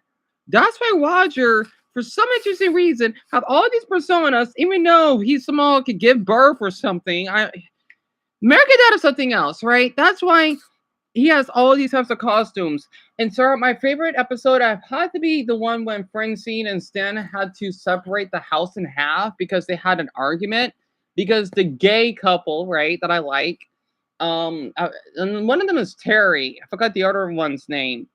Wanted to see if those two, because gay couples can do. I'm not sure that's true. It's possibly true that gay couples do better than straight couples, but I don't know. To see if they could basically have the same decisions to do the little housemaking. I love that episode. And Brock had to go to bed. And you love American Dad so much, Haley. I'm not surprised because you're an Alabama, huh? I love it too. hi, Raj. This is like hilarious to me. I don't know if it should be, but this is so funny to me. He's the instructor. What's your name? Me? Oh, hell no! Oh, hell no. He's taking over the whole place. Well, good. At least I can take this class taught by Dalton Galloway. Who? Really? Does Dalton Galloway sound like a real person to you? Grow up, it's me. Teacher? We got a new teacher. Oh, the Stand and Deliver reference? They come in here, we threaten them, then we go to their houses and threaten their families. Then they quit on us. Everybody quits on us. Wow. Seems like you guys need some real help. Did someone say lifting a finger to help? The wig. Yep. Mm-hmm. Okay. Princess went to bed. Oh man, Zoda, I wish so too. I'm surprised you never seen it. Oh wait, I'm gonna come back to this. I want to share this for Zelda. Hold on. I think she will love this. So Zelda, since you never seen American Dad, right? I think you will love this. Wait, you see? Wait. Yeah. So I want to share this. This is like one of my favorite episodes. Okay, so this is a good episode, right? Let me get it. How to spell Hanukkah? Hanukkah. Did I spell? I can spell Hanukkah. Why is Hanukkah so hard to spell? Oh, I don't know how to spell Hanukkah because I barely write that word. All right, so I want to show an example, right? Let me find a good clip. So this is one of the Christmas episodes. It's so good. Manta.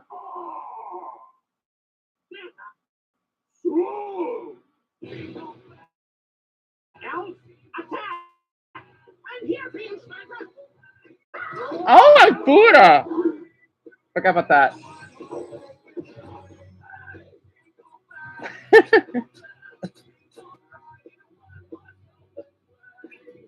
Oh, Buddha, Chloe, thank you for being here. Yeah, Tim, they still make American Dad episodes, and I forgot I make it copyright, so I'll speed this up a bit. Thank God, Sam is finally dead. Oh, cool, a hand.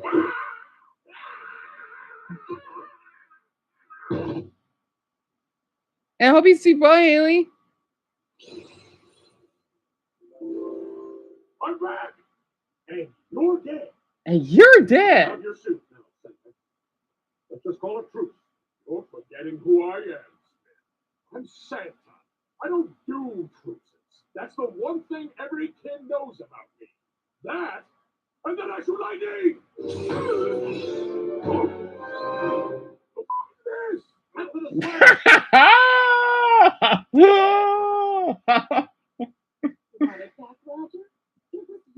You love this dude? I'm glad. The thing is, I don't know why, because it's when Roger, he wants to be Jewish, right? Because I know Hanukkah, you get 7 days of presents, which is pretty cool, to be honest. And I guess because he wasn't treated well during Christmas, that's why he wanted to be Jewish. It's one of my favorite episodes. The University of Miami.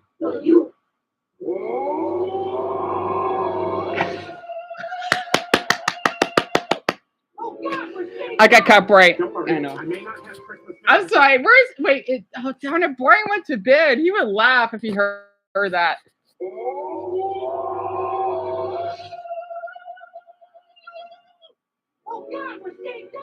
Don't worry, I may not have Christmas magic anymore, but I do have the key. Did you just run him over? Damn it all, get you Smiths.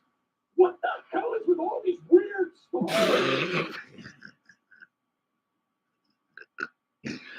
Oh my gosh, it's my pressure hunt. I had to. I mean, since Josh was part Jewish and all. Damn it all, get you Smiths. What the hell is with all these weird stars? Santa, they're the Star of David. It's on the Israeli flag. Oh my goodness. I had to. You haven't seen it in 3 years, Tim, and Jerry went to bed? I used to watch this all the time before we got evicted. I watch it every night. I'm trying to think of something else that's Jewish too. What, the copyright thing will go away? Oh my gosh.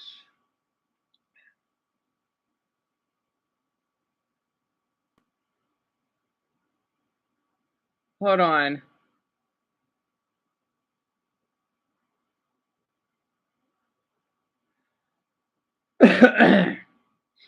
Family Guy, Jewish jokes. You've been so tired, Greg. Yeah, your son, he did told me though. You've been working hard, and me, I've been trying to get over the stupid. Huh? Let me Vita Rapaz. I am watching. I've been trying to get over this stupid, like, little. I guess you could say, well, code. But I should be okay. The thing is still there. I should be doing fine. Well, at least hopefully overnight I will. Because first it was a sore throat, and then now the little stuffy nose, and 3 wait, I can't count. I know. Yeah, I can imagine, Greg. I can imagine.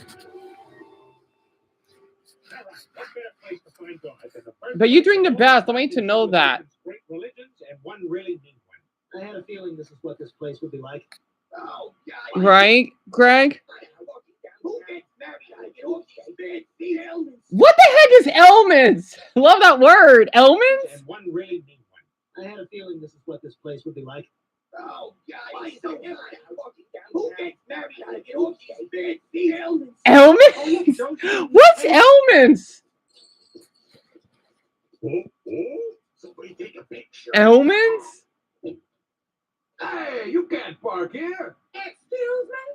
Having been officially challenged by her natural enemy, the black female prepares for combat by taking off her many wings. Meanwhile, the Italian male looks around to make sure the other Italian males are indeed seeing what he is seeing. What, Mason? Sensing the impending battle, a flock of Jews flies quickly away. I don't get it! Confrontation is their best chance for survival. I don't get it! Why did the Jews fly? I don't get it! Sensing the impending battle, a flock of Jews flies quickly. I don't get it! Avoiding confrontation is their best chance for survival. So, I'm confused. So, okay, us blacks, we want to. I'm trying to. What does that mean? I don't get it. I don't get it. So, yeah, I know of where they. What does that mean, though? I don't get the joke, but it makes you laugh though. I still don't get the black woman thing though. I should know, but I don't. I can't get these jokes, but they make me laugh. I don't get it. You seen it, Zelda? Oh, there's only two of them? It's only two jokes? I thought there's more. Hold on, let me look up. Okay, perfect. Jew reacts to offensive Family Guy jokes. This is perfect. So, yeah, me too, Mia. I don't get it. Okay, the black one, because I don't get it. I don't get it. Is it like you right, Tim? Holidays off for good. That's true. That is true. Boy, do we love it. Book walk? That's perfect. It's the random combination of huzz and then the strime will put on. Mwah. Today It's my pleasure, Zelda. You Wait, deserve it. Can I drive? No, Can I vote? no, Can I drink? no, Can I have sex? no. Can I cash the checks? Yes. Stupid. Yeah. Oh, this is basic. What's the point of Jewish people that like money? I'm trying to understand. What does that mean? That is too real. Literally though, a year of preparation so that you could still technically not be a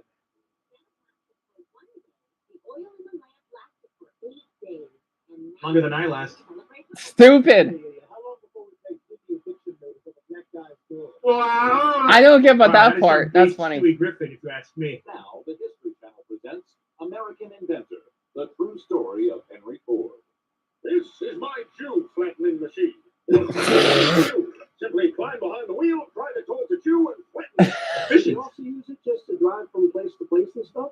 It's a Jew flattening machine. It's not what it's designed. Yeah, what the heck? You could use it that way. Yeah, you could. You could also use the Mona Lisa as a. So Mia, this was uploaded 3 years ago, and the his name is Jew Boy. Hey, I'm exactly. Coupons in the Sunday paper, huh? Good deals there. Hey, I went into a store last week and they wanted $800 for a TV, but I asked them down to $500. He knows he's fake. You can smell the fake ones, by the way. Thank you, Brian. That was the last Munich gunman. You're a hero. Hero? I guess I am a hero. Oh, nice. Wait, I'm so confused. We are gonna throw you the craziest offer. Oh no. We have a hot 2-liter of closet Pepsi. Oh my. We do. And I can bring Plantus peanuts that were. What? And that has happened. Oh, Tim has to go to bed, and you had to take your heart pill. Someone go ahead.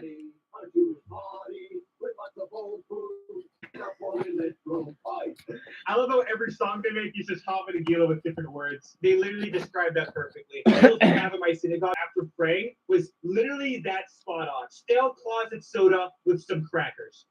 Yeah, I wish I know the joke, Greg, because I mean Joshua, he's I don't know how much Jewish he is. They don't practice Hanukkah, right? But he does have Jewish ancestry. So I had to share this. You know what? Well, Mason, I want to share more of this tomorrow because I know it's getting late for Zelda though. I want to share this for the Asian jokes. I want to see if there's any Asians. Asian reacts to, let's see. I want to see if Mason and Mia. I should have done this when Richard was here. I want to see how these two would feel. Asian reacts to. I forgot how much I love the film. At least the older seasons, they're really funny. I do love the dark humor, but the new ones, eh. Asian reacts the South Park, but I like Family Guy more for that. Japanese, okay, that's fine. Japanese.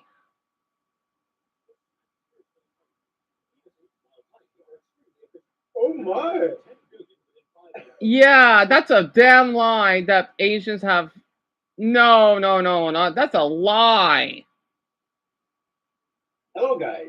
So today I'm reacting. It's my pleasure, Zelda. Honestly, I just hope, man, you need a day off.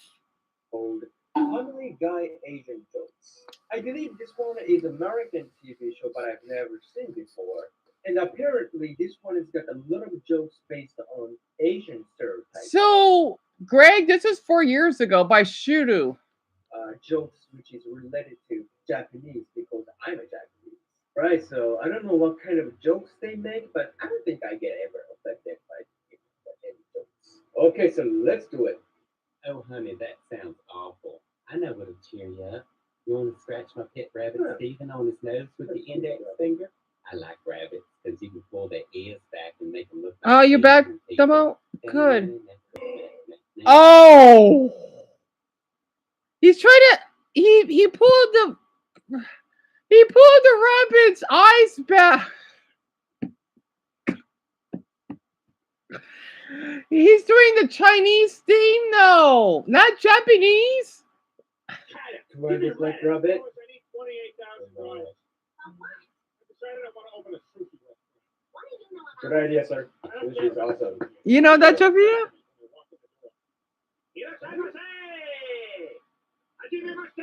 I don't get it. Really? Here goes a black guy.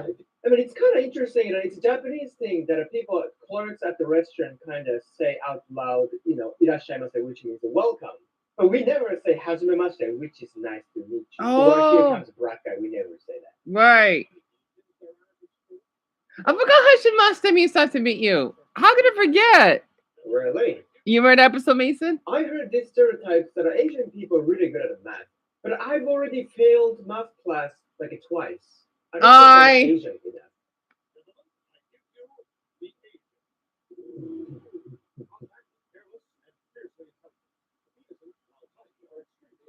Oh my! First of all, the amount of hair. We do get hair on our bodies. A lot. I've seen Asian porn. Yo, a lot. Way more than me, and that's attractive.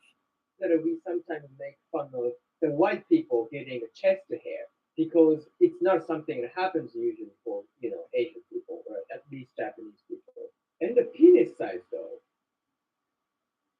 That. You know what? My samurai sword is not about the size. What matters is how I use it. Right, Mia? And you do get hair, but why, Mason? I think because in general, it's not as common for Asians to have hair compared to Arabs, right? Because Arabs, in their genetics, they're way more common to get hairy bodies, let alone Indians. So that's why a lot of people think that way, which is pretty accurate. So Dumbo, his name is Shuru, right? And his veto is Asian, which means he's Japanese. That reacts to feminine guy. I want to do man. If I had a decent map, I want to do a black version of this. It's okay. I still believe that 60% of my body is made of rice. Do Japanese girls think small? Oh no, not this.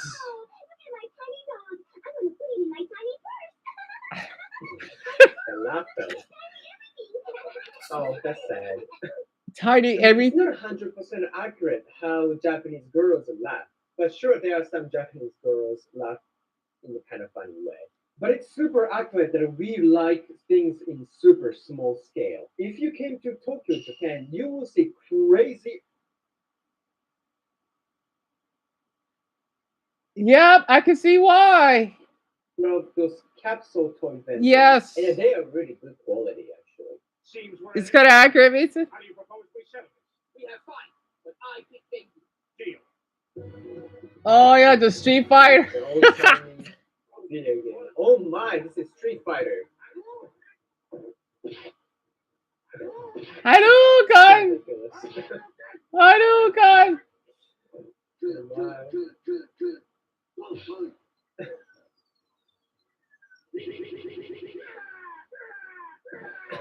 Stupid! This is awesome, actually.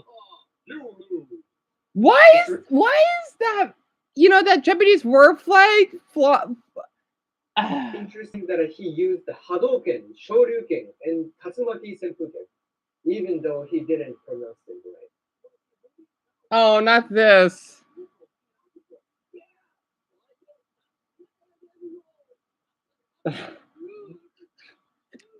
Oh, now I get it. I see.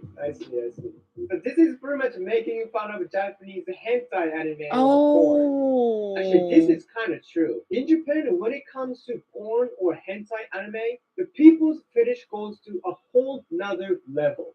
And this is one of the things. the QC by anime girl with tentacle monster. Okay, so that's it. I mean, even though they were just jokes, I really liked how overly exaggerated. This is a really good video. Oh, Greg. Oh, that's right. That was Greg. I hope he's sleeping well. Honestly, he needs rest. So he has to grade his papers. Oh boy, I feel awful for Greg. Amazing. You remember that one, huh? I hope he's all right. I know Greg will be fine. He needs a day off. Wait, I want to read this very quick. I know if you had to go to bed shortly. I believe we all have to poke fun at ourselves, our racial stereotypes. Life is serious, but it also has a comical side. We have to embrace it all. Personally, I'm Hispanic, and obviously love racial Hispanic jokes. Yeah, I even like the black jokes. The black and sipping, that was cute because it's pretty accurate. If I was a black person going to another foreign country, I would laugh at that.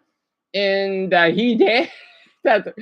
Yeah, because I know us blacks may be seen as aggressive, but stereotype. I'm far from that. Let me see the black one. I need to do the white one for dumbbell though. Black reacts to. Oh, that's right. Mason can react to that too. Black reacts to. Let's see. It's my pleasure, Mia. I had to. So this is how blacks would feel. Flamingo roasting everything black. Okay. Okay, sure. Oh, I can't wait for these ads. Because what I'm gonna do tonight, since we had a newcomer, Matt, right? I want to do like another video with the Google Maps. I kind of enjoyed it. Plus, it's just easy to get the video done. Oh yeah, I remember these guys. The funny thing is, they don't even look. They look like they're mixed. Hey now. Hey now. They're beautiful. It is pretty catchy. Notice people's race day. Hey, you seen Reggie around? Which one is Reggie? He's got a gold tooth, diamond earring. The one in the middle is pretty cute, and the one in the gray. Always grabbing his crotch when he's telling a story, like the one about when he found out his mother is really his grandmother. He always wears cheap cologne. I'm surprised he has great eyes. Never seen that in a black person. Stupid.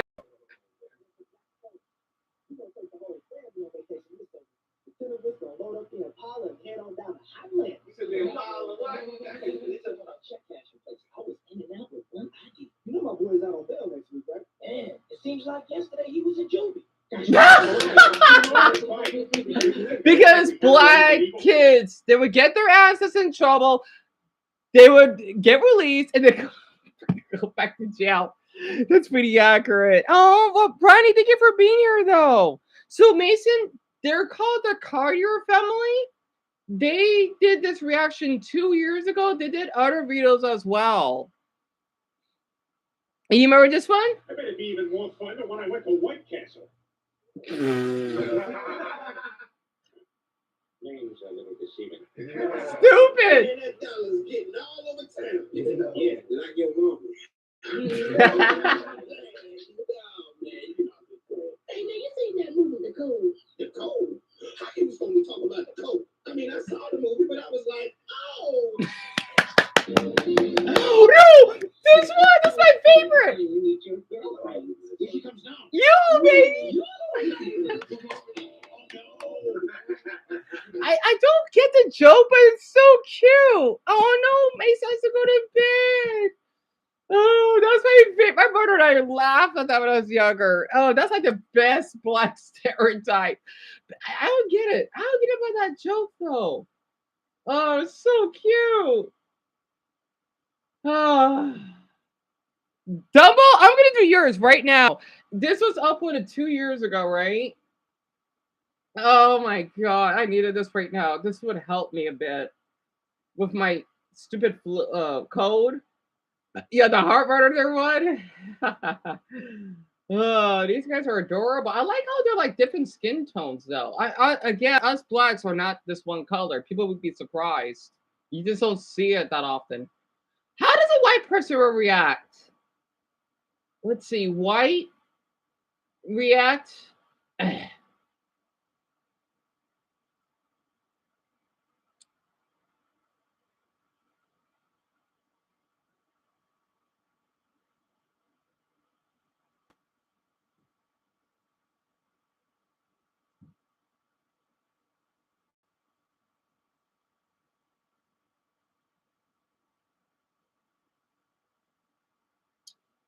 I gotta type the whole thing in. So Dumbo, I think you're the only one that's here with me. I don't blame you. Okay, Dumbo, that's okay. Yeah, I'm sorry. I know they're gonna. I know they have a white person. Good. Very quick, Dumbo. Because I thought that might help your mood before you go to sleep. Yeah, I don't blame you for being exhausted. At least you're not to work tomorrow. He's extremely cut for a guy who never works out. Oh, there he is. Thanks anyway. Welcome back to the channel, everybody. We're gonna be checking out Family Guy roasting everything black. As you see, I'm the only black person in here, right? That's crazy. Why I had to set myself a failure, I don't know. But hit that like button. Let's see. Mine's not much, but this is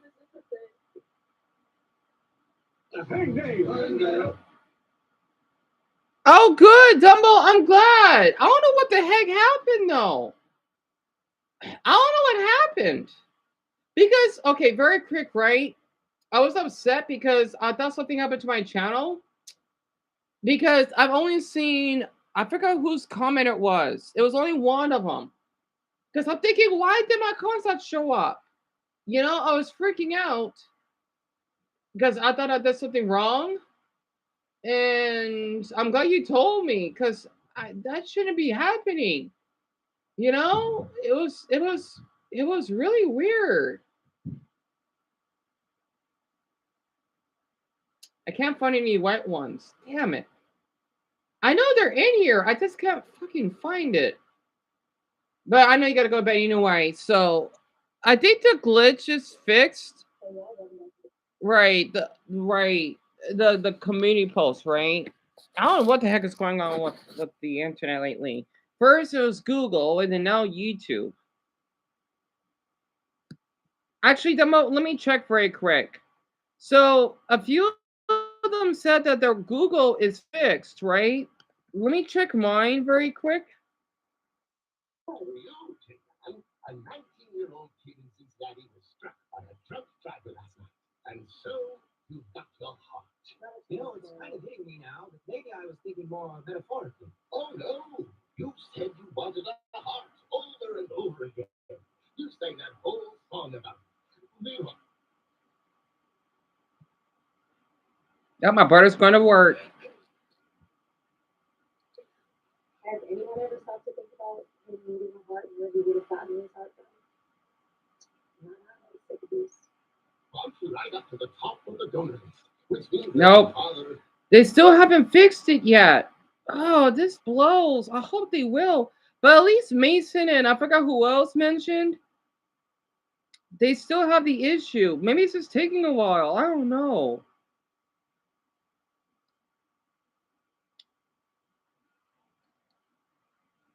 But Dumbo, I'm not sure if you have that problem. Like when you check Google, right? Like if you want to check the weather, I still have that glitch.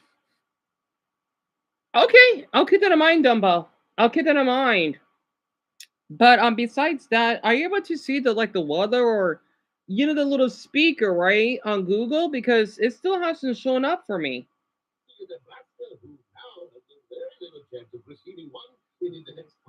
Like if you open a new tab.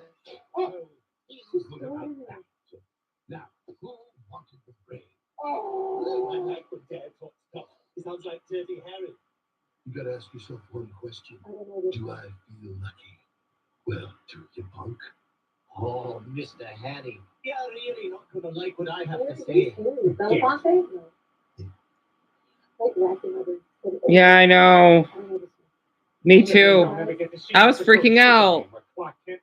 Hey, go. Yeah, take your time. I'm sure that's only a one-time thing. Hopefully. I am Superman. I need to toss one of these out. The only thing that can kill me is kryptonite, or latex, or lambskin. What about polyurethane? All that stuff. Barbara Leibowitz's husband just bought her a diamond brooch. You know how he afforded that? He uses regular bullets. He uses regular bullets. Oh, you know what? Let's just turn ourselves in. I got a great lawyer, and he says worst case, 8 to 12 years. And when we get out, we'll still have the rest of our lives ahead. Laverne and Shirley. What is this one? Yeah, I think it's something Shirley. I think I've heard of it.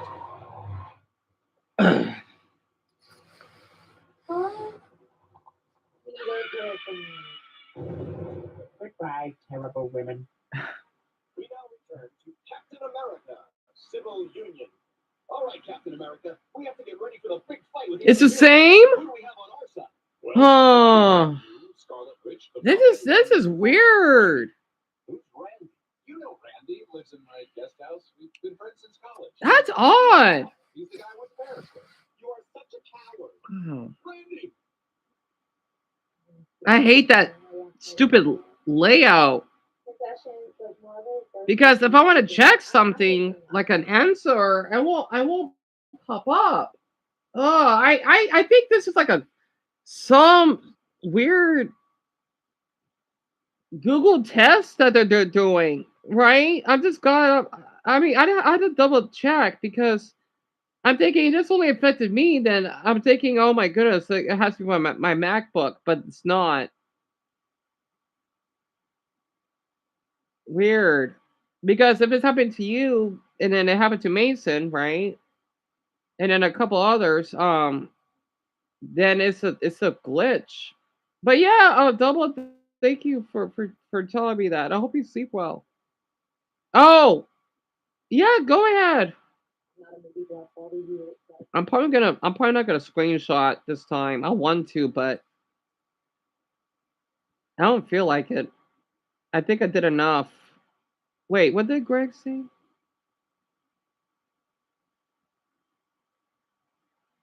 Oh, that's Eric. That's the weird beauty mister. Right.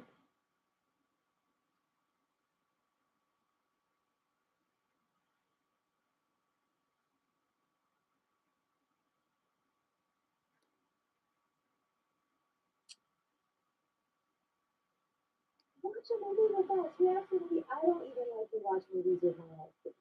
He's got to like really want to watch something for me to feel that enough to do it. Okay? I just don't. I don't everything to do with my family. Sorry, I'm not judging to you guys. It's just like. Uh, but the whole like what's better or what's worse or what character belongs to what franchise. If you are one of those people, I would probably push you off with how ignorant I am. I'm so Brian, you've turned into a monster.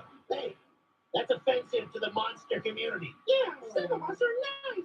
Yeah, real nice. Weren't you charged with sexually abusing a 16-year-old? Really? Dumbo? No, not tonight. Not till tomorrow at 1. Hopefully, I'm gonna try. And then maybe till I might just live stream at 3. Because I might be tired. I might be oversleep.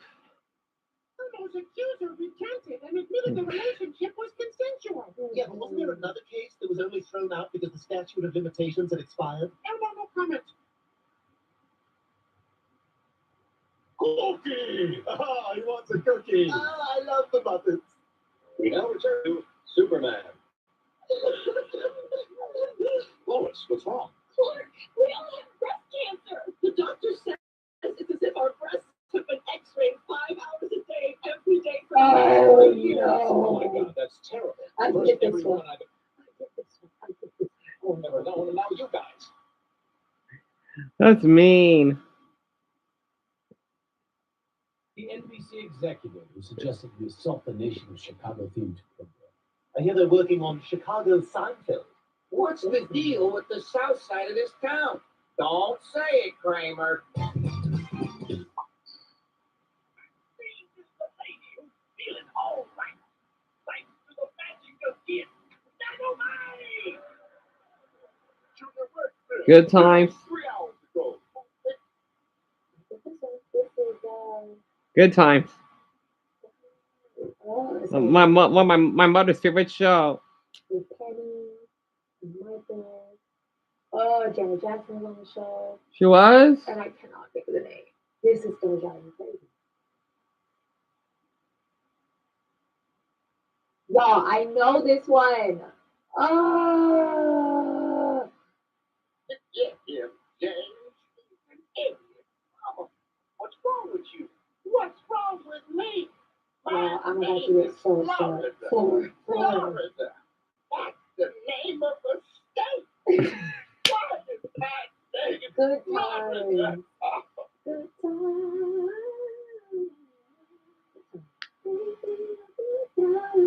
Why do they name her Florida Evans? Why do they do And that? that's correct. Yes. What is that thing? Florida. Lord.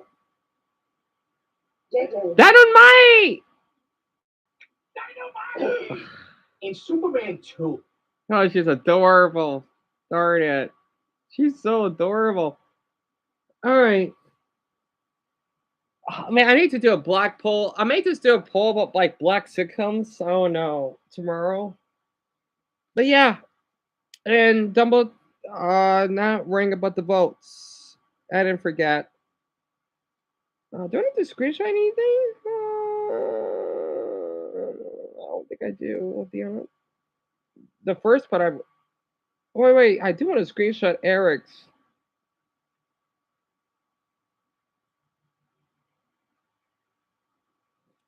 I'll just screenshot something random. But Dumbo, I'll see you tomorrow. I'll do my best to hang in there, and I'm not as I'll try to get enough sleep tonight.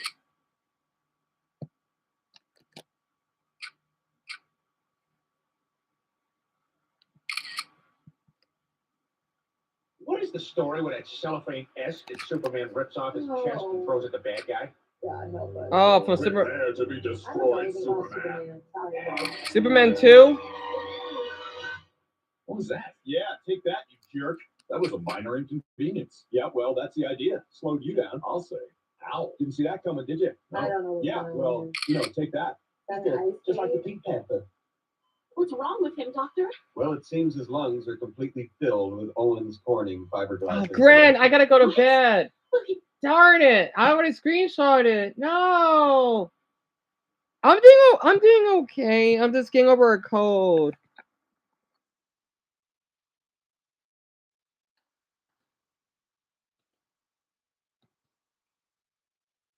It was good to hear from you for a sec.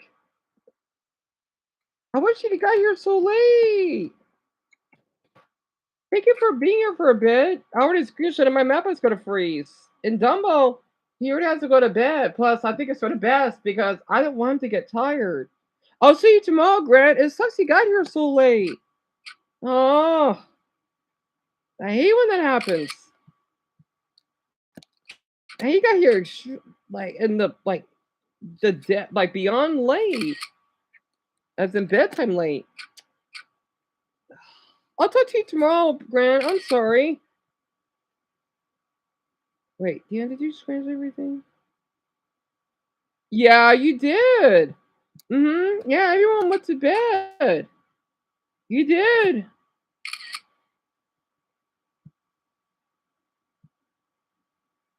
Yeah, Dumbo went through. If we see other people's comments, right? All right, I'm gonna end this. I'll see you both tomorrow. Okay. hey? No, he won't be okay. 1/3 of his body weight is All right. Owens Corning fiberglass insulation.